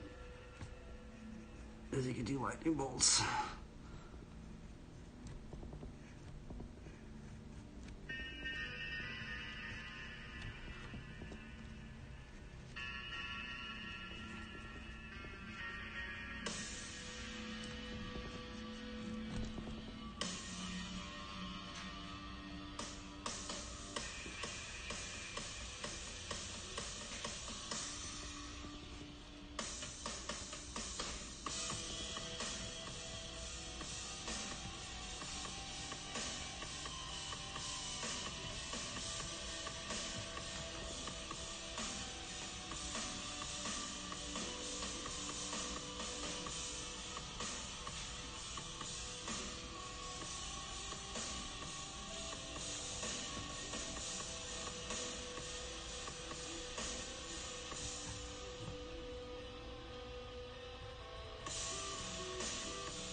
And now I kind of want to just put in the 3D layer right up in there.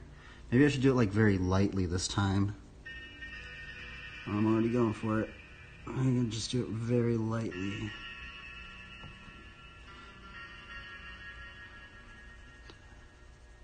I haven't really like done it like a light version of the 3D. If you don't know how to make chords, this is it.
Is that Matthias? I think that's Matthias Genoa.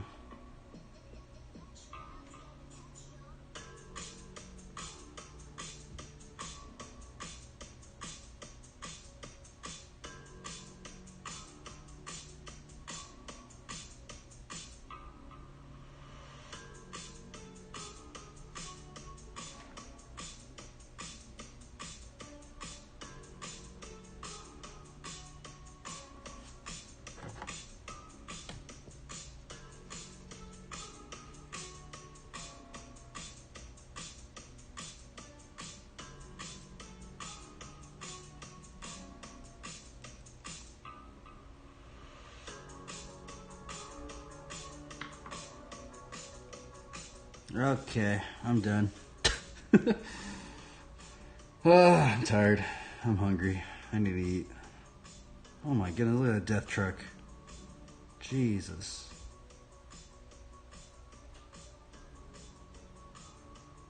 I wonder how long these guys have already ridden Flatland for. It's just crazy because they just know exactly when to pump to gain speed.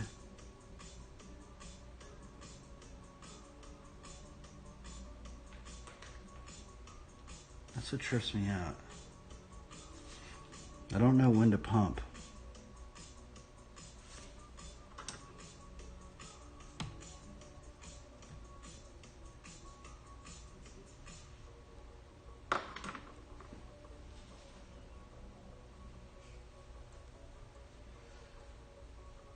Okie dokie, let's turn this off. Man, this was a quick piece though. It's definitely didn't take that. I'm gonna be honest, I just hammered this thing down, man. Like I honestly did not like this piece, and that's just how these things are sometimes. You just gotta and I'm just trying to have that mindset, okay, I just gotta get something done. Just get something done. Yeah, I messed up. This over it.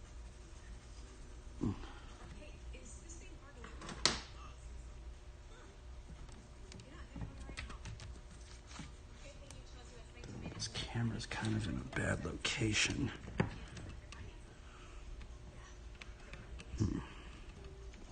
How did I have this camera in the beginning? That's what I'm wondering.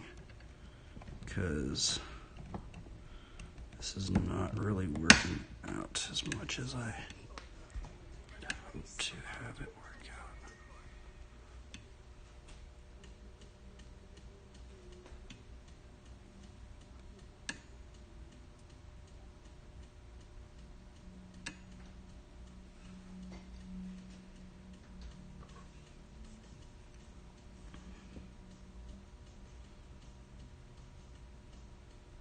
I guess that will be the thumbnail, everybody.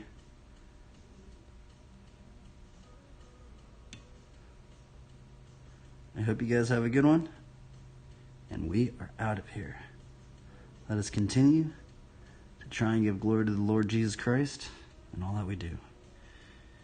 Even if it's very minuscule, I try to put a little cross in there. Tried to add a little cross or something in there, right? But hope you guys have a good one and continue to try your best and have fun. And we'll probably do a stream tomorrow. So, farewell, everybody. Glory be to God. Glory be to the Lord of Lords and the King of Kings, the Lord Jesus Christ. And maybe, this kind of reminds me of like the Sons of Thunder. I actually didn't like this yellow part, but we put the yellow part in there. I can't take it back anymore. So it does kind of remind me of like the Sons of Thunder or something like that. Peace out, guys. Have a good one.